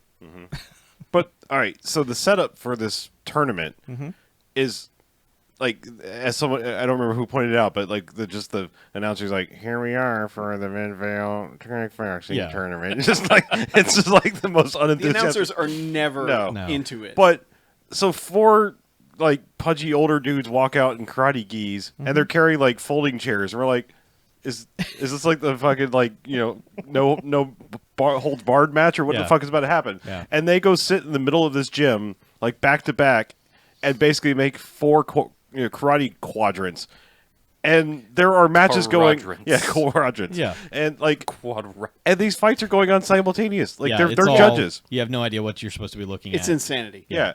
And like this It's like is just we got to this- get through these quick. Let's this is get everybody just fucking a kicking it at once. Standard like gymnasium floor. So Yeah. like people are getting knocked down on like there's no mats, no nothing. It's Yeah. just, Fucking Kumite.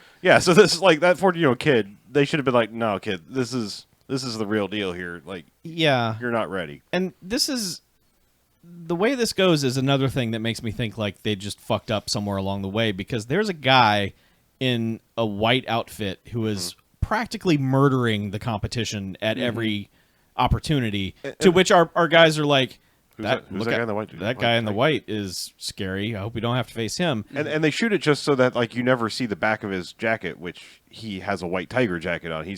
Does he? Because Yes. The White Tigers were all wearing black jackets. Yeah, that because day. it just But seems he's got the white tiger logo on the back because like they cut around showing that, and he's just murdering dudes again. Yes, it seems like a last minute like, oh, we need a badass because nobody else is cutting because it. it just seems like I don't remember seeing it on no. him until like you see a person in a white Tigers uniform walk over to their bench, turn around and sit down, and it's that guy, and the camera movement is basically like, oh, that guy was a ringer, he was fighting for someone else, and he was actually a white tiger. And it's like, wait, the fuck are the rules at this tournament? This doesn't make any sense.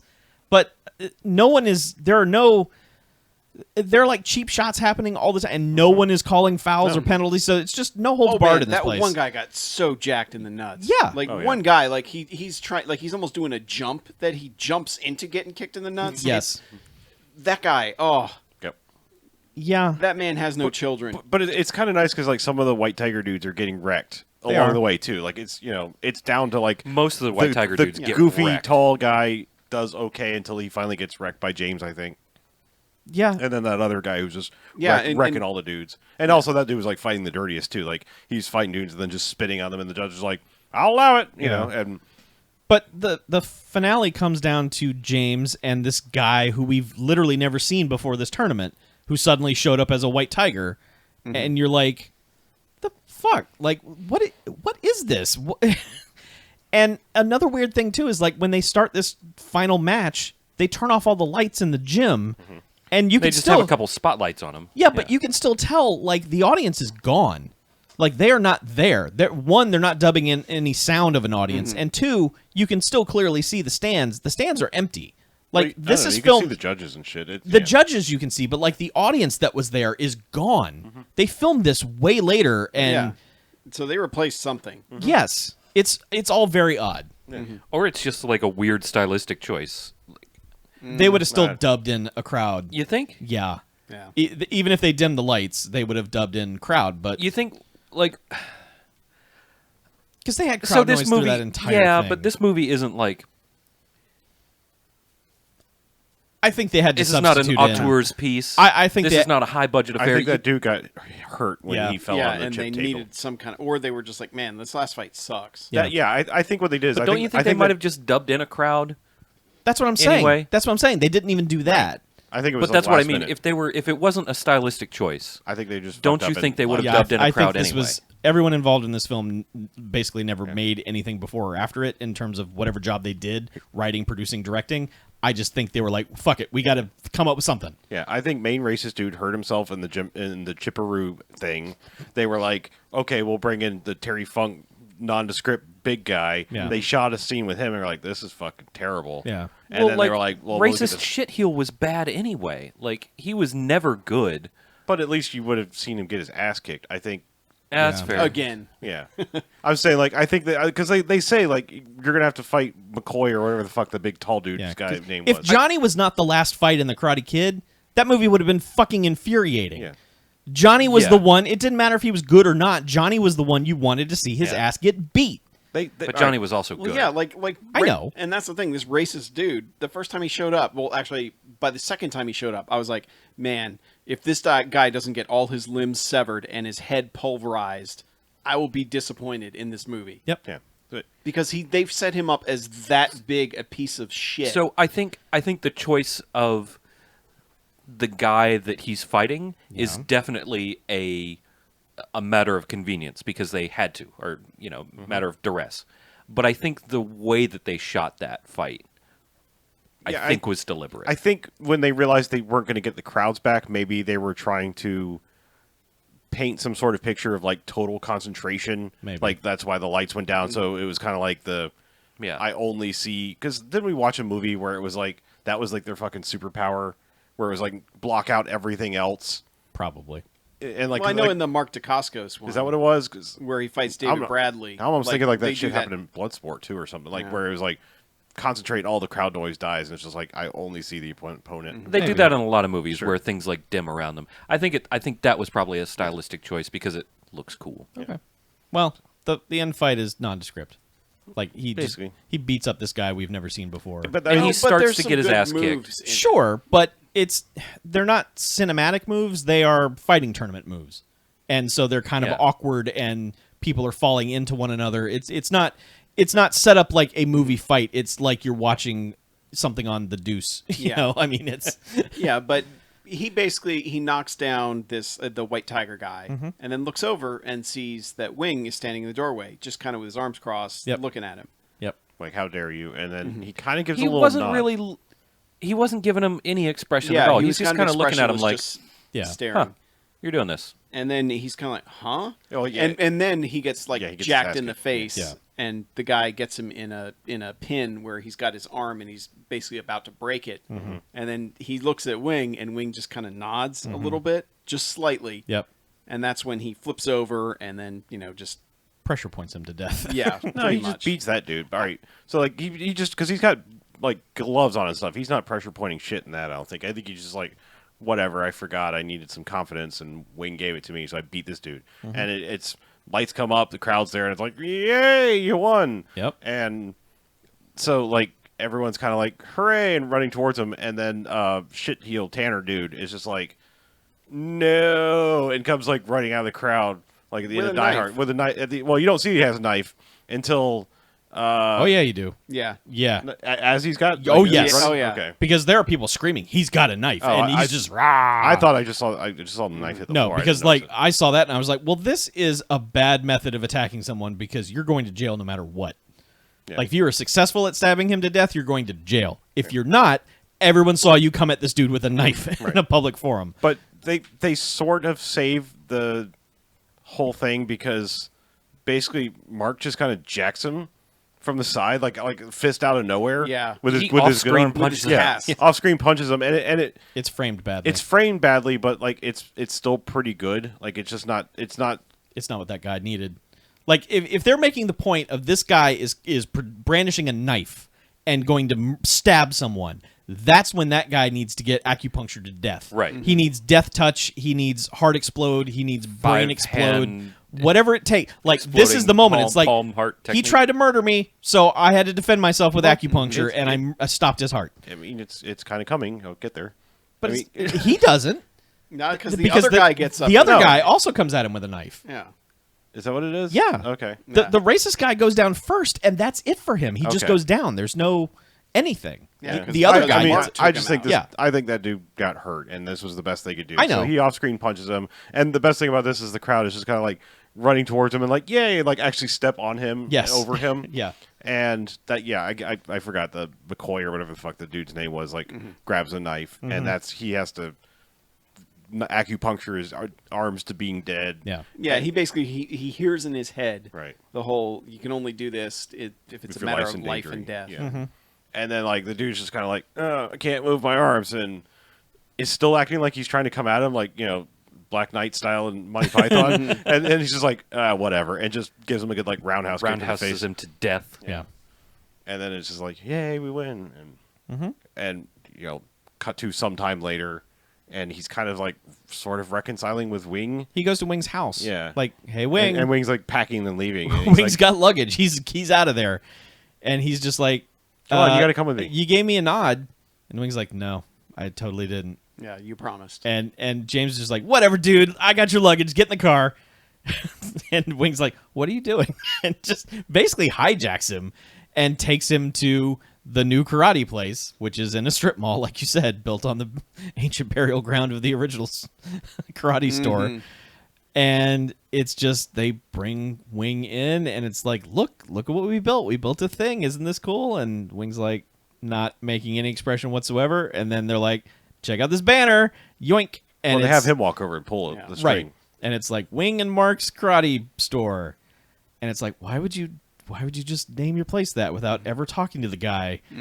And Wing is just kind of like, yeah, well, and he says, I understand that what it was, and then I don't even understand what the fuck he says, like what it's supposed to mean. yeah, but he pulls a Sharpie out of a pocket on his sleeve and grabs like one of the decorative stars that's on the wall, and you see him write something on it, and We then were all like, he wrote "fuck you." yeah, on it. just showed it to him, turned around, Fuck and you, James. and walked out. But he writes something on it and then runs full speed at the wall and jumps up and slaps this onto where his name was on this banner, and he wrote James on the star. Okay. Yeah. Like, no, I'm not going to Yeah, run it's your like, fucking karate. maybe you don't understand. joint. I'm packed. I'm leaving. Yeah. I'm moving on to the next place where there is I a college enjoy being- kickboxer who Right. needs my help. I enjoy being a chef. Yeah. Yeah. It's my true passion. And that place became too dangerous for me. There were fights every night in the parking lot. But Mark's like, well, I don't understand. And he goes, well, if I were in your shoes, I would have done the same thing. Mm-hmm. And then he turns around and leaves. Yep. But he throws the little chain that Mark had been looking at in the room at Mark, and Mark catches it. And then he holds it up, fist James. up in the air. James. Like, they needed better names in I this know, movie, by they're the way, bad. too. Fuck it. But yeah, he catches it, holds it up in the air next to his head, like fist pumping. Looks like he's Yeah. going to fucking lose it. Yeah, like and he he's is like, borderline yeah. just snotty face crying. Also, It had been sitting there. It was really dusty. He's got allergies. like, Wing has worn this same outfit for the entire movie. This like silver jacket, which is this just like doughy generic man's jacket. Yep. And he has been carrying a Sharpie in his little arm pocket the You never entire know when time. you're going to need it. You never know. You never know when someone's going to hand you a star that you need to write, fuck you, Jim, on it. That's You're true. a piece of shit, Jimmy. Yeah. Run your own fucking dojo. That you might have to write that on 2 stars. Yeah. But yeah, but 2 stars worth. But he's holding up the fist with the little pendant in it, and cut to credits. Yep. I bought a star and I named it after you. I named it "Fuck You." That's yours. Here's your certificate. Named it. You're a giant piece of shit. You lied. Yeah. You broke your promise. Yep. Prime. Yeah, but that's it. Yeah, that's it. It's college kickboxers. Yes, it is. College Kickboxers. I can't believe there's a movie called College Kickboxers. Mark and Jim, Yeah. they have their own dojo now. Yep. No ancillary awards. No. No stag ropes. The music is generic and nobody really. That freaks out. The one- music is pretty like jamming. One song they use 80s like 3 or guitar 4 hits. times is pretty good. Yeah, But but no words. no words. But now we rate it. Yes. I'll go ahead and go. Okay. I don't know. It seems like you didn't really like this movie. I dug the shit out of this movie. This movie, it's dumb. It's not particularly well made, but man, it's got like a lot of things that I like going on in it. there's oozing machismo. I mean, the only thing that sucks is that they make such a good, terrible bad guy I mean, good in that you want him to die, and whatever happened behind the scenes just didn't work out. Yeah. So that's a little bit of a shame. I'm still kind of okay with the way he went out because I think at the end of the day, like, he just had that, like, short man syndrome or whatever the fuck it was with him. Yeah. Where he was all talk and no, and he was just, like, talking and getting these people, other people with him and, having to bring in the ringers. So just kind of, like, going out like a punk like that. And it kind of still works for me in a way, even though you kind of want Wild Dogs to tear him apart limb from limb sort of thing. But however, like, just kind of going out for like a punk is still kind of fitting in a strange sort of way. With its problems and everything, I still really liked it, but I'm only going to give it 3 jocks. Like, it's a strong 3 jocks, and I'm tempted to go higher, but there's still issues with it. So Okay. I'll go. I can agree with that. 3 jocks. Okay. It starts in a way that led me to believe that it was going to have this level of insanity the whole time. Like, all problems on college campus were going to be solved via kickboxing. Like, I didn't expect it to become a kind of watered down Karate Kid ripoff. I just thought, like, there were going to be continual problems on this college campus and all of it would be solved with various forms of kickboxing. That didn't happen, but enough of the movie is goofy enough of the acting is goofy enough. It's earnestly goofy. I mean, I believe all these people were trying their best. This doesn't feel like someone who didn't know what they were doing. It doesn't feel like a Samurai Cop type thing. It's not embarrassing or anything like that. No. It's just low budget, and I think some things just happened behind the scenes that were regrettable and kind of fucked up where the story. I can't imagine this is the ending as it was written. There's just no way. But the racist fuck bad guy is just the best. The way he is so gleeful in his everything, the way he leaps out in front of that from behind that Jeep. Yeah. Like, aha, I'm here now, and I've brought ski mask buddies. It's just, that guy is so good and ridiculous, and that's what sold me on it when I watched it originally, is when that gang showed up and that dude in his mesh t-shirt was like, I'm super racist. Did and we even mention that fucking mesh t-shirt? Yeah. Good God. It's just, I saw that and I was just like, man, this guy, he's going to go in the pantheon of BMFcast bad guys because he's so good. But yeah, the movie has problems, but a lot of its goofiness is very charming. So, and it moves right along. Like, it doesn't waste a lot of time on bullshit. Even the 45 minutes of training is pretty goofy and fun. So, 3 jock. I'll go. I also think it's a 3 jocks movie. This movie has enough charm to overcome its little irritating, like, incompetencies. It's just, they just mess little tiny things. They mess up a whole lot of small things. But Wing is great. Like, the fake romance that we created between Mark and James is great. I don't think that's fake. I think the subtext was clearly there. Yeah. College kissing in their boxers. Yeah. Shrill girlfriend was a bit of a mistake, but, like, there's so much in Wing's character and how he portrays it. Like, I absolutely loved that. It loses a lot for jerk-ass not getting his comeuppance. That's the biggest complaint I have about this movie. There's some moments where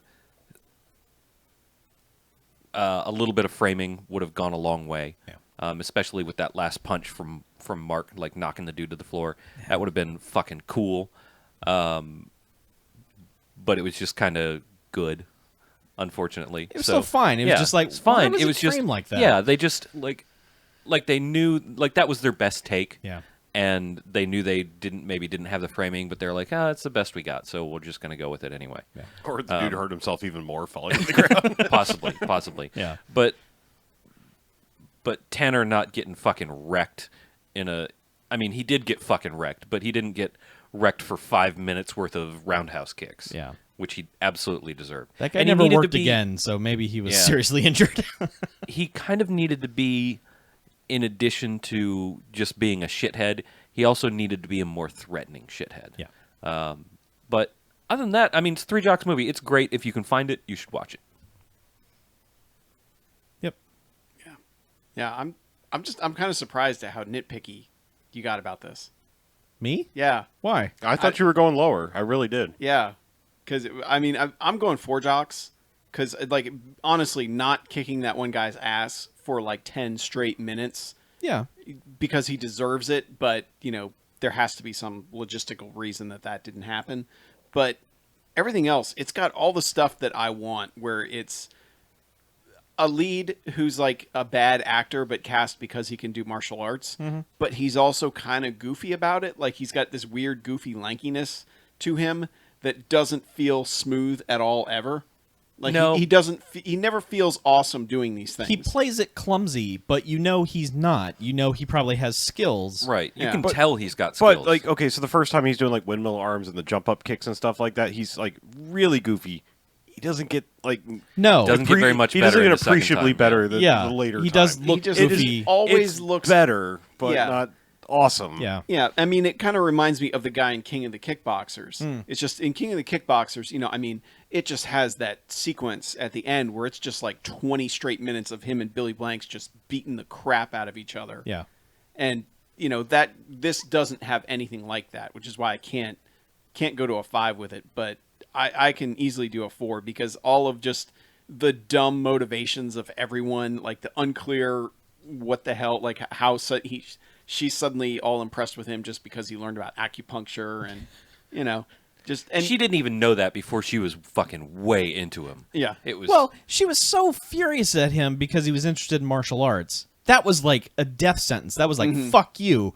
And then it's like, I've started learning more about martial arts in terms of acupuncture. Yeah. Same general region of science. And she's like, I get in my hot tub now. Yeah.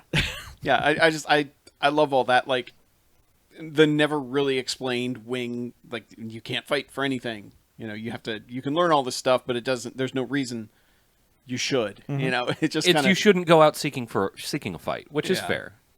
Yeah. Yeah. I there's a ton of good stuff, and it's got the right kind of bad acting in it. Because like Mark is terrible, and it's great. Like every time he speaks, every time Mark speaks, I was like, oh, this guy's a joy. I love Mark. Also, Mark's eyes were set so far apart in his head. It just fucked with me the entire movie. They weren't set like that. Looked like But It's not like it was a costume choice. it's sad. I mean nature set his eyes so wide. Like Poor Mark. he looked like a lizard. He's why people think that they're lizard people. He's great. But yeah, and his best bit of acting is the shrug he gives after knocking out bad guy that's poorly framed.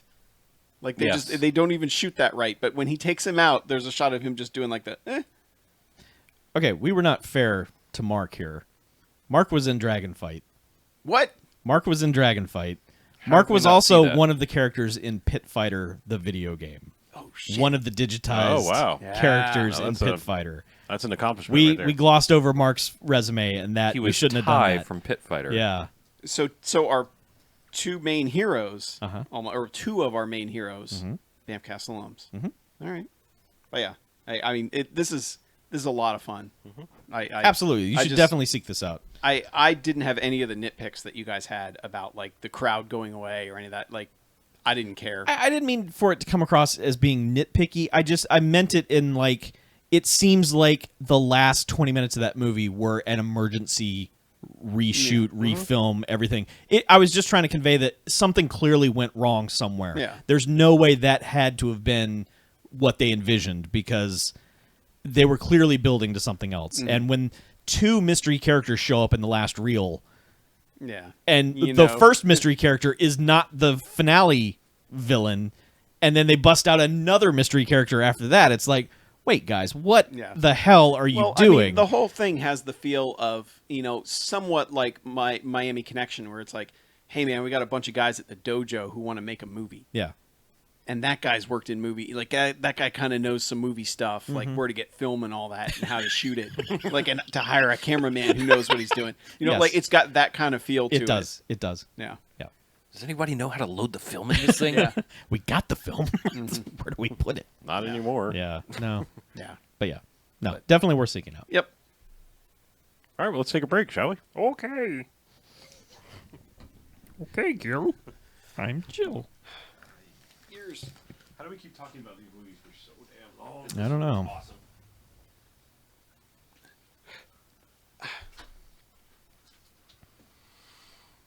So, you'll have to explain something to me in the kitchen Okay. that you texted me about. Yeah, that's fine. I'm just curious. Anyone that cares can Well, quick. Powwow. Okay. Powwow. We'll be right back. Sorry.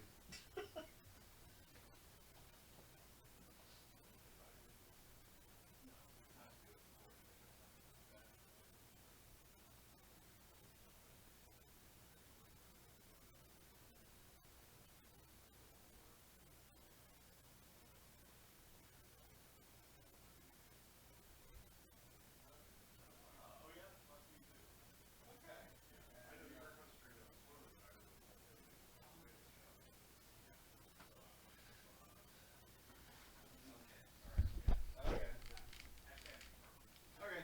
Well, I mean, I knew it. Like as soon as it came in, I was like, "All right." Okay.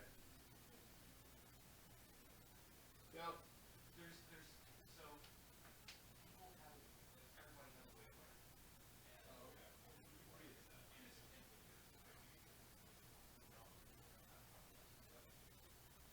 Yeah. Me during Neptune's Pride. Yeah, so that's why that happened. All right. I have a really hard time. Like, is that a stomach or I thought that was a cat? Now it's my stomach. Okay. I guess we can't discuss that on air. I don't give a shit. To be honest with you. I don't give a fuck. So, I have a movie for the second half. You can probably guess what it is. Oi, Potter. Oh, right, yeah. Yeah. Yes. I was like, "You're a wizard, Airy." Airy.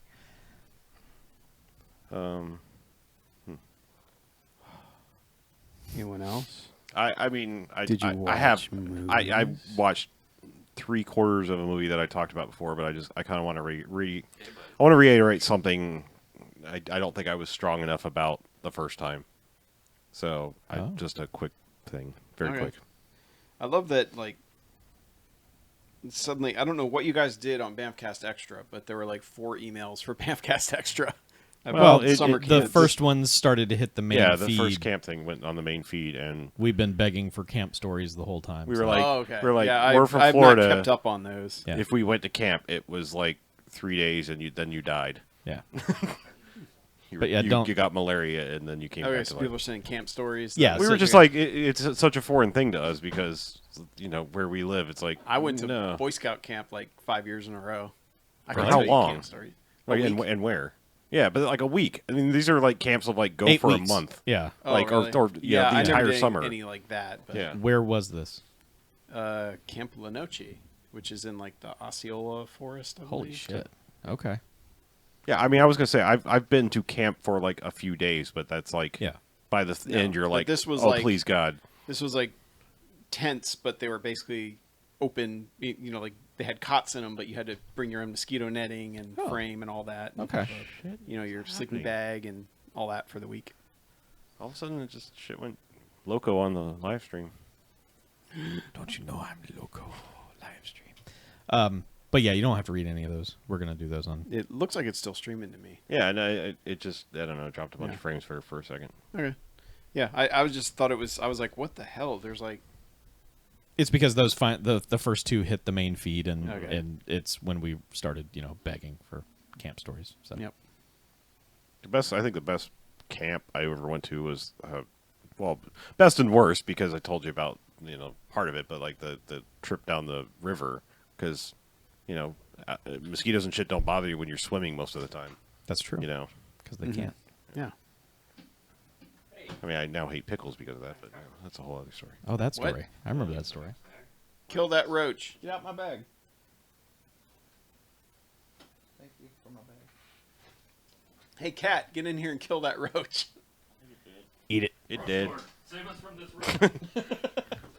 We're sorry we took your name your name in vain, Roach Lord. Lord of the Roach. Speaking of Florida, home of the roaches. I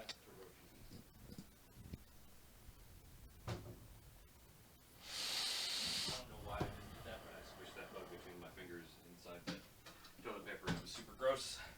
It was a squishy bug. It was a scrunchy bug. It was gross. Scrunchy bug. Scrunchy buggy. Squishy buggy. So you got something to clarify about a movie you Just saw? like I take got- me 2 I got minutes unless Airy. you feel like chiming in. Anybody else? Nothing I Nah. should talk about now. Nah. Okay, let's do this. Sometimes like presents. That's true. All right, and welcome back. Hey! BMFcast. Half number 2. Yep, time for more halving. Yes. Movie talk. Pod halving. Yeah. I know you've got more Harry Potter to talk about. Let me just I do. get something really quick out of the way. Okay. And then like the floor is yours. Ooh, I well. I picked up a copy of Logan on like shiny 4K and didn't realize that I will give them credit for the whole like Logan Noir thing. Like it's It's cool. in every Yeah, version. it's cool that it's just a giveaway. Like they're not trying to sell another version, blah blah blah, or wait for a combo pack or whatever. So whatever. If you're just turn the color off, that's cool. If it's just a bonus feature. But I kind of want to quickly say about the actual movie. I know I talked about it before. In re-watching most of it, I didn't actually watch the end, but I watched relevant parts enough to come to this conclusion. Like, I know a lot of comic people say a lot of things that are sort of hyperbolic about comic movies being like extra good. Patrick Stewart deserves a fucking Oscar nomination for that movie. I am not even being hyperbolic. Yeah. That is an amazing goddamn performance. Like, Yeah. I mean, it is like it's heart-wrenching, and I mean, it's a masterful performance. So I'm like that. I mean, it's a performance that transcends like comic book movie to me. I just that's all. Like, I mean, Hugh Jackman is amazing in it too, but I mean, like, just Patrick Stewart is like putting on a fucking masterclass of acting in that. So anyway, Well, I think because that character has been the most expanded upon in all those movies, regardless of if it's old or young. Professor X. It's Yeah. like when you get to that point, like it's such a tragedy. right? What's and, happening? I mean, I'm just saying, like, straight up, he plays that part Yep. amazingly. Like, what's happening and the anger and confusion and all of that, just so well. Yep. So, yeah, that's all. I mean, and I don't think I gushed enough about his performance the first time. I think I was just like, yeah, it's all really good. He's good. This is good. It's all good. But like, that's just so damn good. His performance. So Yeah, that's really all. It's still a good movie. Still a great movie. I agree. Yeah, it's top notch. So yeah, Speaking of top notch, Harry Potter, Prisoner of Azkaban. Man, you don't know how glad you are Chris Columbus is gone until Chris Columbus is gone, and you have someone like Alfonso Cuarón taking over. Because it's like fucking 10 frames into the movie, you're like, okay, like somebody who actually knows what the fuck they're doing is here now. this is the raining one, right? Yes, it rains Okay. all the goddamn time. Yeah. Well, not there are like 3 scenes during the day, Okay. but yeah, this is the one that introduces Sirius Black with Gary Oldman and the Dementors, and there's no Dobby, and it's like this is the one with the most probably world building thus far as like things outside of the school stuff, and it's dark in all the ways that it's supposed to be. And I think I noticed, like, with this one, this movie feels like the dark magical adventure movie, like 80s throwback thing almost, that the other ones probably should have been. But this one actually hits that tone, and the kids, like, there's a couple things. Like, Cuarón doesn't handle the comedy stuff very well at all, I'll say that. That stuff falls pretty flat. And there's only a couple times where the kids have to give, like, a goofy, oh, reaction to something. But they're brief. But otherwise, they're, like, markedly better actors in this as well. And I think it helps that they give them a lot of scenes with adults that, you know, can guide them through what they need to guide them through. Right. But yeah, it's just that movie's just kind of better in every way. is all I can say, other than being not a great adaptation of the books. But this one actually feels like the movie has a through line and a plot that is like streamlined to fit a movie, as opposed to the other ones where it was like, well, we got to check off this scene because this scene's got to be there, and this scene's got to be there too, and we got to have this. Whereas this one, they're willing to just be like, you know what, you don't need that, you don't need that, you don't need that. It's like a proper adaptation of a book. The problem is they cut out too much of the time turner stuff, so when it comes up at the end, it's like, haha, let's fix everything with this. You know, and yes, they set it up earlier in the movie because there's a lot of Ron going, where did she come from? You know, like they set that up, but there's no way for you to ever know that that's why that stuff was happening. But it's very briefly set up, but it still kind of feels like it comes out of the blue. And I think you described it in your Letterboxd review. You're like, yeah, I really like this movie until it turns into Back to the Future 2. Yeah. Which, yes and no. Like, yeah, it's very much like that. The entire third act of Back to the Future 2, which is by far the best part of Back to the Future 2. Yeah. When you actually watch that movie, but Yes. it very much apes a ton of that stuff as well. But I also like that it gives them time to have conversations during that section, because there's points where they're just like, we just have to wait. Like, we can't go there because everything's happening there, and we have to be waiting for this part of it. You know, I like that it's almost like kind of like we've talked about with Doctor Who, where characters just have time to talk to each other. Yeah. And they give them time during those sections to do that. And also, it sounds weird, but I really like the werewolf design in that.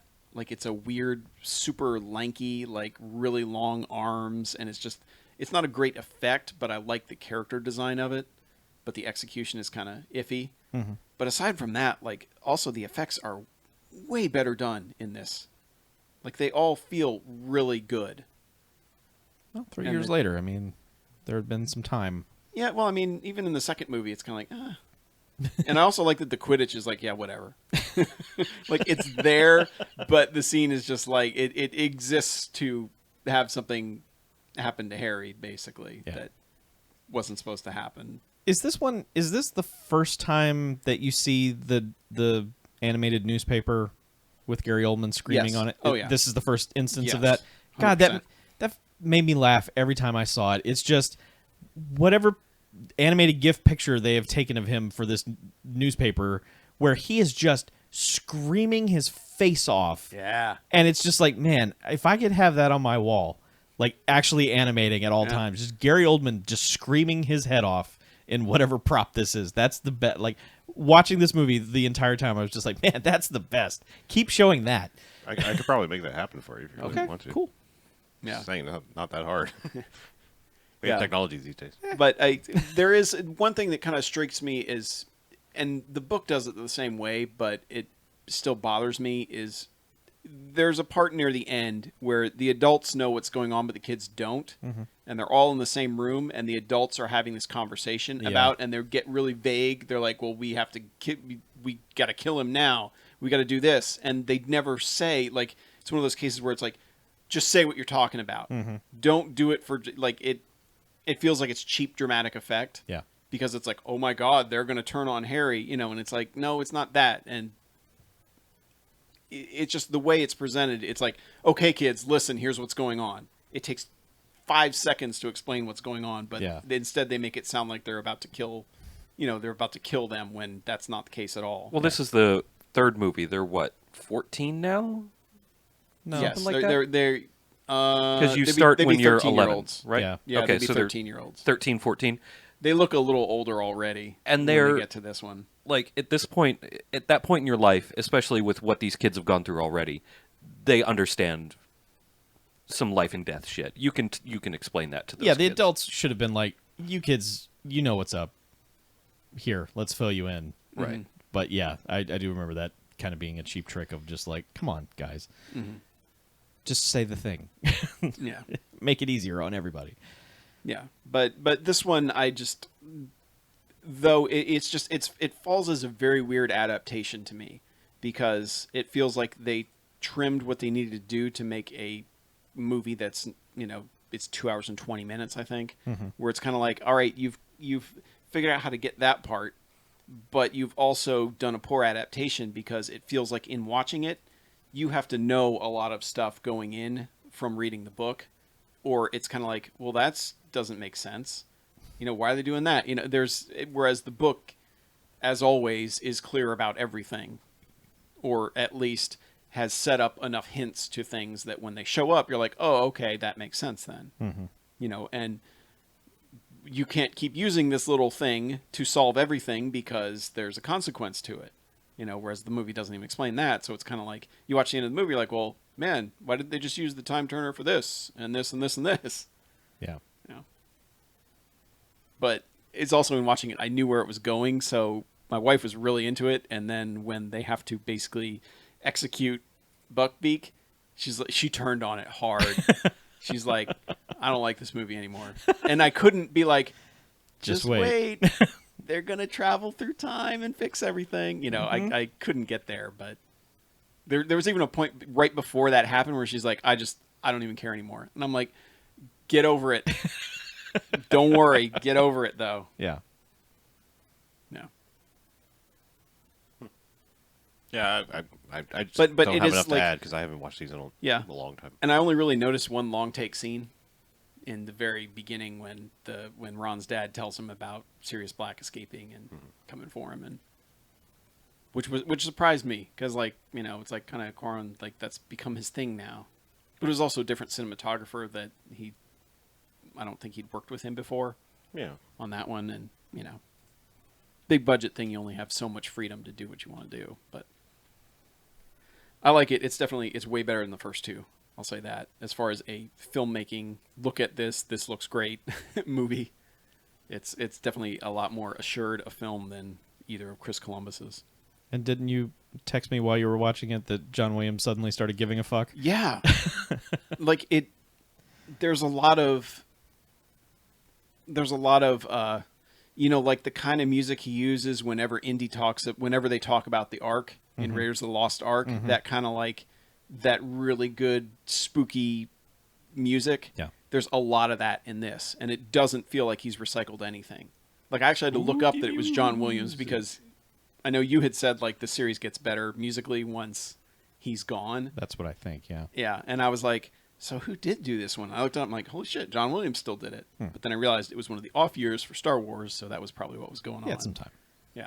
Whereas the other one was the same year as episode 2, so he was probably just like, here's some. That's an uncanny John Williams impression. Yeah. Did you sense the British accent with it as well? Yes. It was Good. very nice. Yeah. But that one, that one's better in basically every way except not being as good an adaptation of the book. Yeah. If that makes any sense. I believe it does. Yeah. So yeah, on to the next one, which was my favorite book in the series, but movie, I know I've seen it, and they cut I think it's the longest book out of the series too, but it's the one that would have benefited the most from being 2 movies. So it's kind of disappointing they crammed it all into one goddamn movie. Well, But hey, whatever. You watched the last of the John Williams scores. Okay. So the next one is not John Williams. Yeah. And is the next one isn't the same guy for the rest of the movies from this point forward? Same The music same guy? director? No, same director. Or isn't it one guy and then It's Mike Newell for this one, and then I think after that it's the same guy. okay, where they're just like, all right, this guy knows what he. Yeah. This guy's. It's like we need to stop auditioning people and just go. But to me, it was interesting. Like I know we talk about they get darker as they go, but this movie's pretty damn dark. Like right from off the bat, and Yeah. But at least there's no Dobby Jar Jar in his ugly fucking face through it, so that helped. Yeah. No, David Yates comes in and directs the last 4. Okay. So, yeah, they found their guy. Yeah. But we'll see what I think of the next one. Yeah. Boy, and you want to talk about a guy who literally had not directed a movie before getting Order of the Phoenix and then just continuing on with the Harry Potter movies. Mm-hmm. David Yates, television, that's it. Really? Yeah. British television at that. Maybe so. they felt like he had a grasp of the episodic. Maybe. Yeah. No, we'll see. Order of the Phoenix is, I think, my least favorite out of all the books, and Oh. I don't know. Isn't there one more? Isn't there Goblet of Fire before the Order of the Phoenix? Yeah, Yeah. Okay. yeah. Goblet of Fire is my favorite one. Oh, okay. Yeah, because that's a fantastic book. Yeah, like it's a good all movie, the too, shit 'cause- hits the fan. And that one's basically the Empire Strikes Back of it all, because like everything goes wrong in that book. Yeah, it's a good movie too because Twilight dies. Yeah, that's right. Cedric. So, anybody got anything else, or you want some emails? How about some emails? I like some email. Electronic mails. Electro mails. Yeah. American mail. American mail. First one up, Jay from Vegas. Hey, Jagus. Yeah, where apparently walking on concrete can burn flesh, like destroy flesh instantly. I believe Correct. was the warning I got about walking your pets there. So don't put them on the concrete; their flesh will be destroyed instantly. Yeah. Anyway, I said a broken AC unit got me to go see Beauty and the Beast. Oh. Speaking of Harry Potter crew members, he says, "Hey, BMFcast crew, Jagus here, and having no AC and 110-degree weather is no fun at all. So desperate to cool off, I took my mom to the Dollar Theater and watched the live adaptation of Beauty and the Beast. While we went for the cool air and expected a movie we'd dislike, we found we loved it. The film was gorgeous and charming as much as the cartoon version was soulless and flat." Ooh, shots fired from Jay there. Wow. The Shit. hottest of takes coming over the email. Jesus. Says, "I Don't love the walk on movie." that phone, man. I love the movie so much. I bought it on iTunes as soon as I got home so I could watch it again. 10 out of 10, highly recommended. Please don't let this movie pass you by. Jay." Sent from my cursed servant who was turned into a Galaxy S7 by a spiteful witch. That's pretty good. Yeah. The last part of that email was way better than the preceding parts. Man, soulless. The original being soulless. I don't know about that. Dude, just Gaston's song is full of heart and charm. I mean, it's gross heart and charm, but still, like, I'll say this. I can't say that a Disney animated movie of that era is soulless. No, I hold the tiniest bit of ill will towards Beauty and the Beast, only because it was a time where I thought all the other Disney movies to me were better.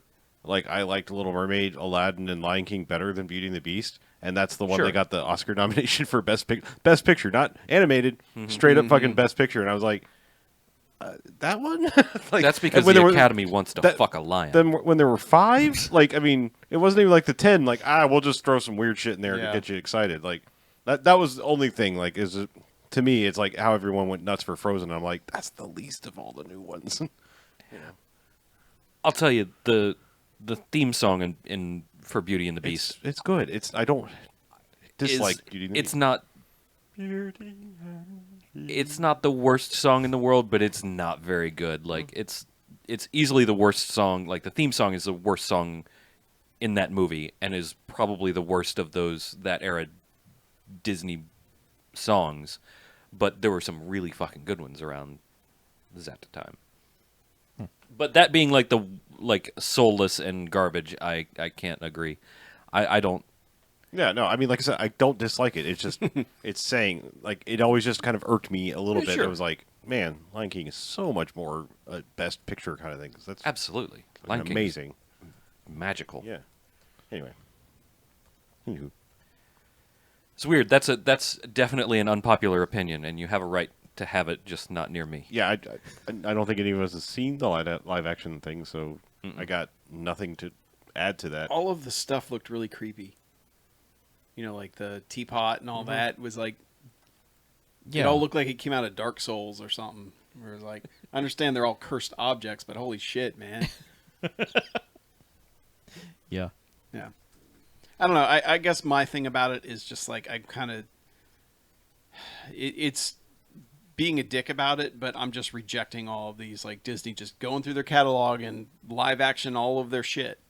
You Yeah, know, but- because that's kind of what they're doing is they're just like, all right, what's up next? It's at least better than the direct-to-video sequel movement that they were doing for the longest time. Yeah. Those were Where the TV division was just making the... those were more damaging, I think. I think it's interesting to try these live action things, and you know, I still stand by the Jungle Book. I think that they did a really good job with that. It's just technology has gotten to a place where you could possibly do these things live, and it's interesting to see that but be attempted. But with so many of these, it's like, why? I know. What do you gain out of retelling this story? And Nostalgia. yeah, but I mean, like they're going for, they figure like they you can make look more at money Jungle on Book, nostalgia. and like the animation and the characters are so goddamn charming Yeah. in that it's like, why do I need a real ape walking around doing this stuff? Yeah. As opposed to, you know, or you know, having a real bear walking around when it's like, Well, it's- Baloo was awesome in that movie, and it's, you know, it's like, why do I need a live version of It that? is easy. Yeah, I mean, Yeah. I if you're gonna do, I mean, whatever Disney have a live action division, do your thing, but like, do clever shit like Enchanted. Enchanted's clever as shit. It like takes all of your thing that you've built for years and says, you That's know what they're working towards. They're working towards the Enchanted Cinematic Universe. Well, I mean, like you've done fucking princesses, and then it's like, what if this was like suddenly real life, where it's real world, and this doesn't make any sense, and it kind of flips it all on its head and says, you know what, that whole like princess culture is kind of fucking stupid and, you know, not realistic at all, and I don't know, it's just do more interesting things with your shit. Like I don't know, just don't remake movies. I don't know. I guess it could be good. It seems unnecessary. It's weird. They're treating it like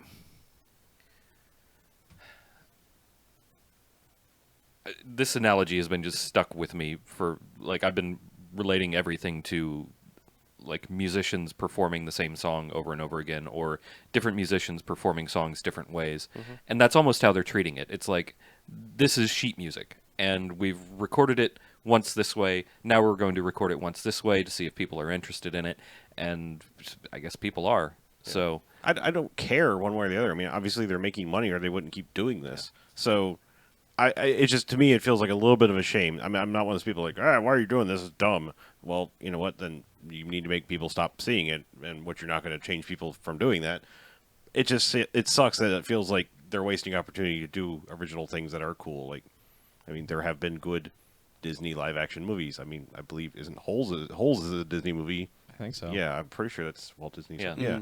Just like original shit is good. right, I do agree. Like I don't see the need for it. Right. I'm just It's a little bit of a shame because you could do other original. And that's the thing about Disney right now. They have Star Wars, they have Marvel, and they have all their properties. If anybody can take a flyer on something weird, right. it's them. Yeah. They have all the money in the world right Oh yeah, now. now's They the could- time to take a chance. They Yeah. could just have like a Gatling T-shirt cannon of $50 million bills and have a stadium full of directors and just Yeah. yeah. Everyone check on your seats. right. You get a movie. Pretty much. Yeah. Like you Yeah, could, and I mean, like you think about the whole Han Solo thing, where basically the directors got fired from it because they were trying to make it too improv-y and too jokey, and Lawrence Kasdan was like, "No, you film what's on the page," Yeah. you know, and like, yeah, let those guys do other shit. Like, don't keep shoehorning everyone into franchise stuff that you know you can't fuck with. Yeah. But you can take a flyer and let people fuck with other stuff and tell original stories and come up with new things that are gonna be the stuff you can remake in 20 years from now. right. When you've got to go back to the well. Or like let somebody take a chance on something and then turn that into a fucking cinematic universe. Just Yeah. experiment with stuff. Have fun with it. Yeah. You're in the business of making art and magic. Art and magic requires you to take a chance.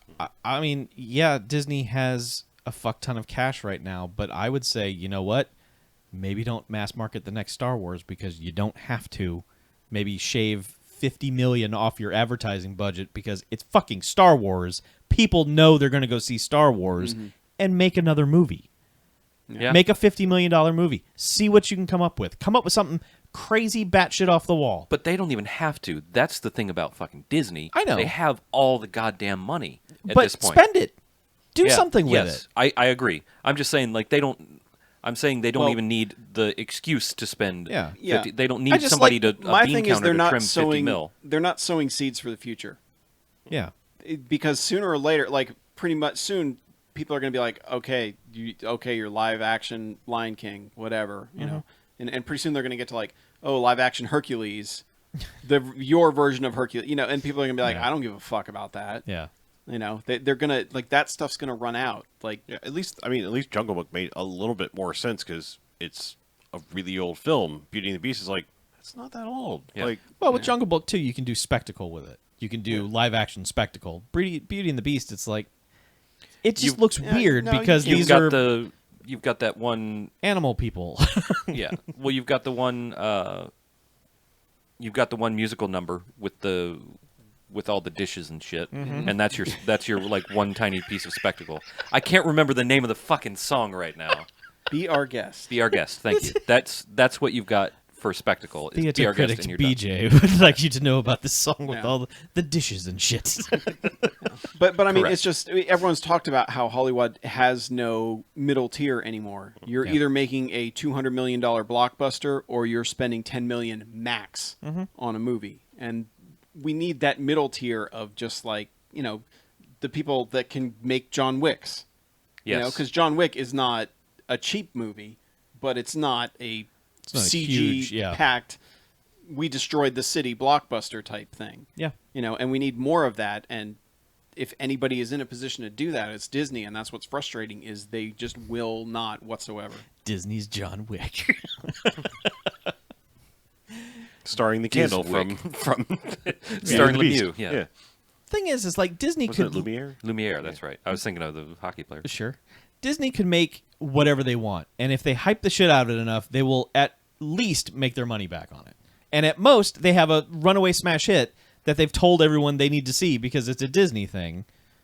I mean, this is... I want to say this isn't hard, but obviously there are somebody somewhere knows things I don't. But They just like, they need to make one super shitty one that tanks hard, and it still won't stop them. They need to probably make 2 or 3 shitty ones that tank hard. but it's like, you know, the first minute that there is 6 seconds of Avengers footage that has been processed and edited, the promotion machine on that is going to start. And it's Yep. like, you don't have to advertise the new Avengers movie. You just say, there's a new Avengers movie, and people, all of Twitter will go, oh shit, there's a new Avengers Well, that's movie. the thing. Like, all you need Well, is a half trailer. of Twitter will go, there's a new Avengers Well- movie. The other shit would be like, I was over that before the first one Right. was ever even conceived of. Yeah. I But know. your audience is there. If you're not on board for the third Avengers movie, you're not going to be on board ever. So why make a fucking commercial for it? Why? It's stupid. The only thing I can think, like, for one, it's just part of the money printing machine. It's one of the things you feed into the money making machine. I know it's all voodoo and bullshit. And but another part is, and I'm not excusing it, right? I'm just speculating a reason that it could be going on. Is it like maybe you throw out all this marketing and it makes people go, oh, well, I haven't seen those other 2 Avengers movies. Let me grab those while I'm shuffling through Costco with my vat of mayonnaise, and maybe they make another $3, here and there on residuals from Blu-rays or something. You post to your official Facebook page. Every fucker on Facebook is going to repost that. Sure. It's going to end up on Twitter. It's going to end up everywhere. All you have to You do... say that like your grandma is on I Facebook. I understand, but then also you She just is, you but- just have your product reshipped to stores from the warehouse and have them put up a cardboard display of Avengers movies and put a sticker on it that says third one coming soon. It's a fucking sticker. You know? I'm well- still salty about the last Avengers advertising marketing blitz because it was just like, Jesus fuck, like there were 9 theatrical trailers for that. Like every 3 weeks there was like, you got to see the new Avengers trailer. I'm like, no, I really don't. Wasn't that the first one that had a teaser for the trailer? It might have been. I think that was the first movie I can remember that had the. It probably also started Coming that weird soon, the like, trailer. Yeah, but then it also started that trend of like the 5-second like here's a mini trailer before the trailer, like quick cuts of trailer you're about to watch and trailer go. It's like, That's weird. fuck are you doing? I mean, I agree. I lament the way that just in general movie marketing machines go. Like we see the entirety of the movie before we've sat down in the theater to see it. That's why I just tune out of that shit I know. anymore. Like even more than I have tuned out previous. Like if I catch a teaser trailer and a whole trailer, I'm good. I just think there are things that are bigger than advertising at this point, and I agree. most Disney properties are that. Star Wars and Marvel especially. Yeah. Like the Yeah. smaller Marvel movies, yeah, you probably need to advertise what- Ant-Man and stuff You like know that. what they need to be doing instead of spending $200 million on advertising Avengers and the next Star Wars movie? They need to be advertising the fucking Netflix shit. Yeah. Like the Netflix and the TV shows, those don't get any advertising. You never fucking hear about those. I don't know. Well, Agents of S.H.I.E.L.D. was fucking relentless on ABC. Yeah, I mean, Yeah, yes. But like that Luke one, Cage and but all that. Luke Cage, I think the that's other smart, guy, though. They don't have to. They just let everyone else do it for them. the thing is, you could let everybody do it for you on the big movies and the ones that are the small stuff that honestly not everybody knows about because it's not Yeah. on network television. And as they as far as we've gotten away from network television and TV in general, still not everybody, like your grandma in the sticks, doesn't have Netflix because she can only get 1 meg down from the local phone company if she's lucky. Dish Network. Dish Network, 500 kbps, Yeah. Hughes net, ugh, Yeah, HughesNet. HughesNet, Oh, garbage, Yep. paying of $6 million. yeah. That has to go to space first. Fuck that. But I mean, like there was that late 80s, early 90s thing where what's the new Disney movie going to be this summer? Like Rocketeer, Dick Tracy, that kind of thing. It was like they were taking a chance on stuff. None of it hit as big as they wanted to, but it would hit bigger now if they were doing that kind of thing. They should remake The Rocketeer. There's been talk. There has been some talk about it was actually And the gonna be like Rocketeer video game, because that was hot bullshit. that video game was the worst trash. Man. But there's been talk about not necessarily a Rocketeer remake, but an actual like sequel, Rocketeer where- Cinematic Universe. where it's like son of Rocketeer, like he finds his dad's Oh, Rocketeer outfit. Of course, it would be a remake. Well, Yeah, uh, I'd rather do that. I mean, give me Tron Legacy over just like let's do Tron again. I mean, as much failings as Tron Legacy had in it, Almost none. some of that story was hot bullshit. All of Tron was hot bullshit. Yeah, hot takes. We're just hot taking it all over I'm this sorry. podcast. Tron is fucking boring and dumb. Oh, the first original one. no, yeah, absolutely. But I'm saying It's cool looking, but it's what stupid. I'm saying is that Tron Legacy was made interesting because it was a continuation and a remake, kind of. It wasn't necessarily let's make Tron not suck, because the original Tron does. It's visually interesting, but Jesus Christ, it's boring as shit. yeah, I remember watching that right before Tron Legacy Yeah. came out, and I was like, "The fuck." Yeah. Like Like they get to a And point where it's- they're just sailing on it a is laser for 20 fatiguing minutes. to watch. Yeah. Too. It Oh yeah. hurt- like The flicker and the yeah, it like yeah. I had a headache by the end of the original Yeah. Tron.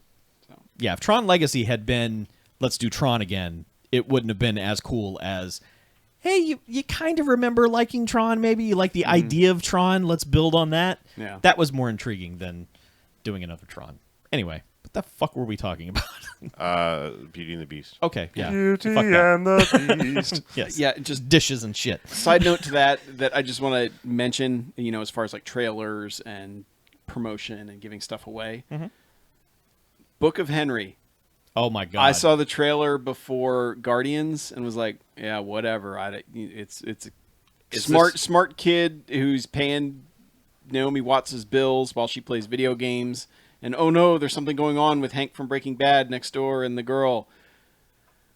I read a spoiler-filled review of that, and holy fuck, they do not give away shit in that trailer.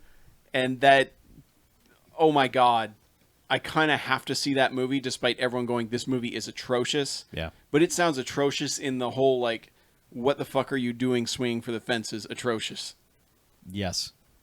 You sent me that link, and I normally would have been, I don't want to read this, but I was like, yeah, this movie, I would never watch this. Let's see what this is about. And I got to the end of that article and was like, holy fuck. I was like, he's got to be joking. But then he had screenshots Yeah. of the stuff he was talking about. I was like, oh my god, Yeah. this is real. This is this what like happens. the prequel to Hardcore Henry? No, but this is by the Like a maker. big budget This is hardcore? by Colin It's Hardback Trevorrow of Henry. Jurassic World fame, Yeah. which everyone is like, take episode 9 away from him now. Yeah. Don't let this happen. Who's doing what? Whose movie is this? Book of Henry is by Colin Trevorrow from Jurassic World, and soon to be episode 9. Gotcha. Yeah. Reading that review made me think of that Will Smith movie that came out last year that no one gave a shit about, but we were reading those reviews about it where it was just like, what in the actual fuck is happening in this movie?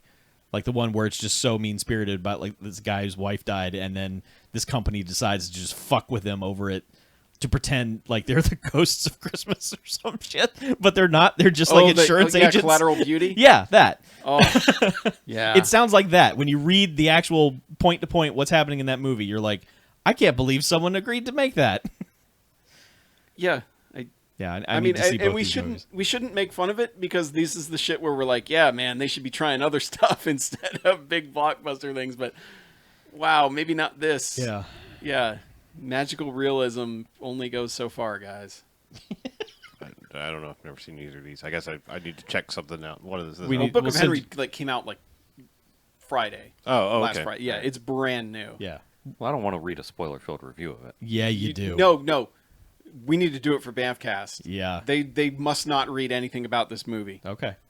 That's fair enough. So do we need to have a But is it family like outing is it to like see? 14 hours long? Like some of the shit like this is like tends to be really long movies. No. They get their own No, ass or it's not like that at all. No. It is like standard 2-hour movie, but just So we need insanity. to have a family outing to this. It'll be on DVD soon. It'll be on DVD in August, so Okay. we can do it then. Well, Wow. It's listed as a thriller. I feel like I kind of want to see this, but if we have to wait to It watch won't for be the long. podcast. Don't worry. It won't be long. Don't worry. It'll be in what the fuck Timber. Okay. Oh, good. I love that. We're not doing what the Focktober. We watched that and the 3 Fokker movies. No, Oh, it'll be no. Absolutely not. no. No. October is October month movies. Right, Right. we do October month. God, we're stupid. We're What the about we biggest just refuse idiots. to say the word horror in October? So we're just like, October themed movies. Biggest Yeah. idiots on the internet. For the October season. Oh yeah, just because fucking like Twitter just becomes like horror movie this, horror movie that for an entire month. Spooktober. Yeah. Yeah, it does. It's too bad they don't just like make horror parodies of big movies. Like they used to Like make porn parodies? Yeah, but they're just like like you could have October Die. I mean, I'm just saying, like, there should just be like a series of ones where it's like, take movie title, turn it into a horror movie. I'd watch that. Yeah. October Die. Man, we talk so much on that. We need Yeah. to. We have other voicemails. We'll save them. Yeah, we'll save them for next week. Okay.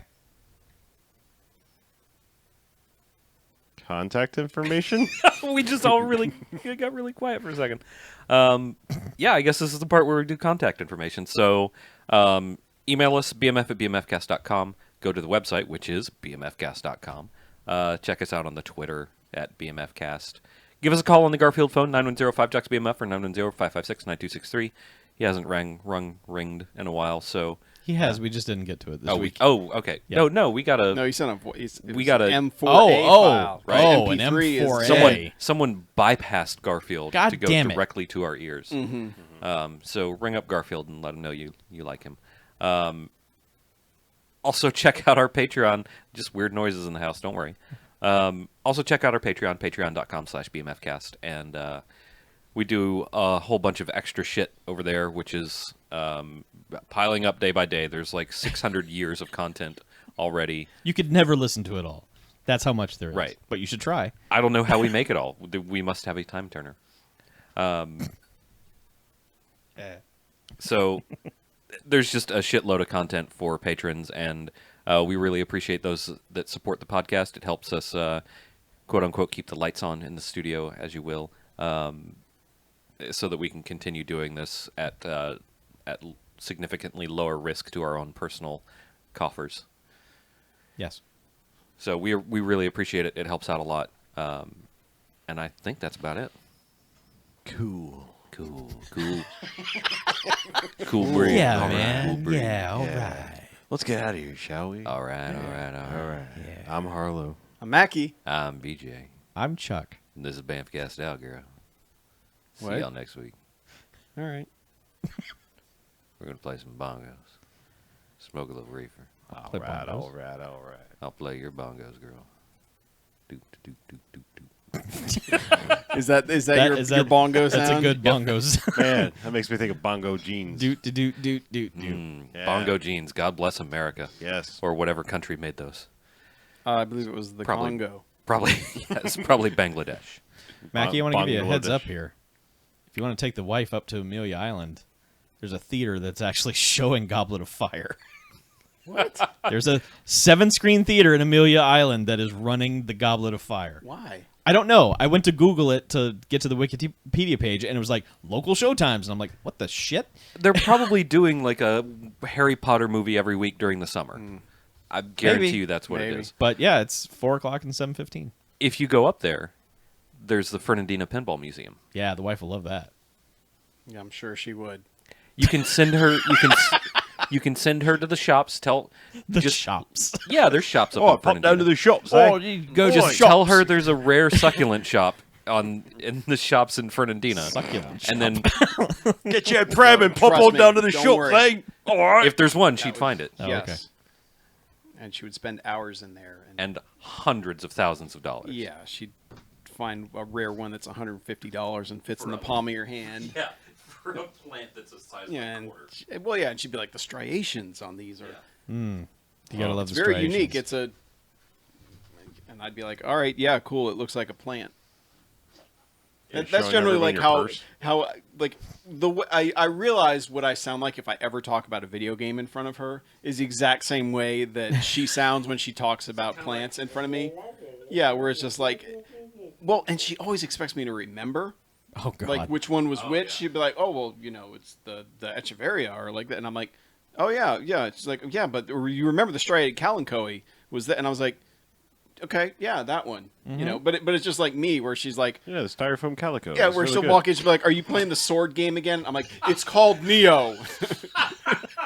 the sword game. Sword game. Yes. Honey, are you playing with your plant?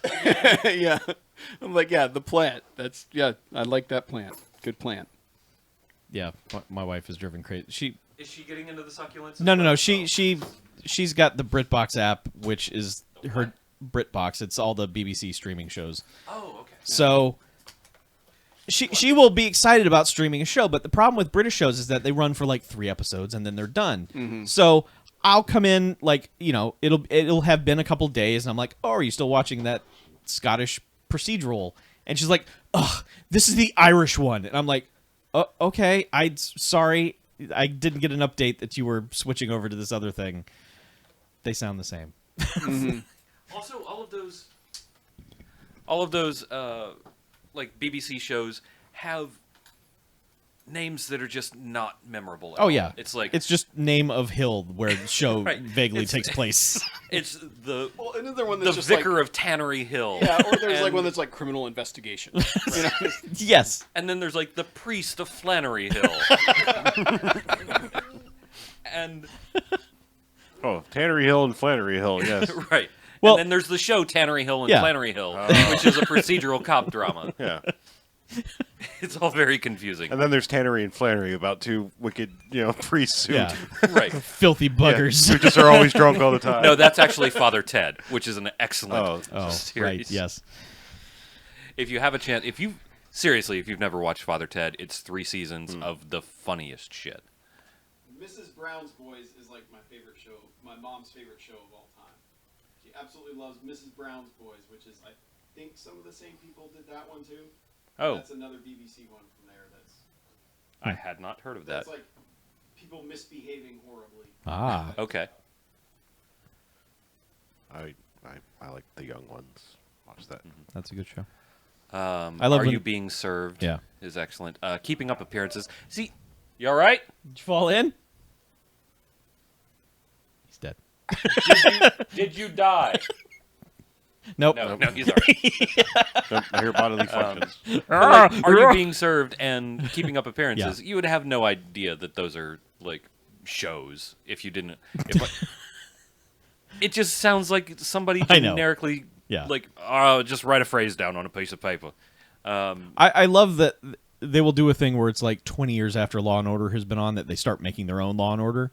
and it's like Right. it's almost the same except the weird courtroom bullshit because of the powdered wigs and all the weird nonsense. So you're like watching this, Magistrates. you're just watching normal cop drama, and then all of a sudden they go to court and you're like, what's happening? Like the defendant like raises out of this thing out of the ground. You're like, where was he? Is he a surprise witness? What's happening? You know, and everyone's like, oh, hear you. And it's like, Good night. are you all right? What happened? You in were there? screaming in there. Roach Oh. in the toilet. Oh, Was he swimming around in there? Because I crushed him good. We just heard, there's raw. We were like, on his grave. there it is. That's the way to end a podcast. All right. I packed up my laptop, so I don't know if you said things about that roach us. gave us his hospitality, and you don't piss on hospitality. All right. Good night, everyone. Good night, everyone. Good night, people. Thanks for stopping by. Bye. Stay classy.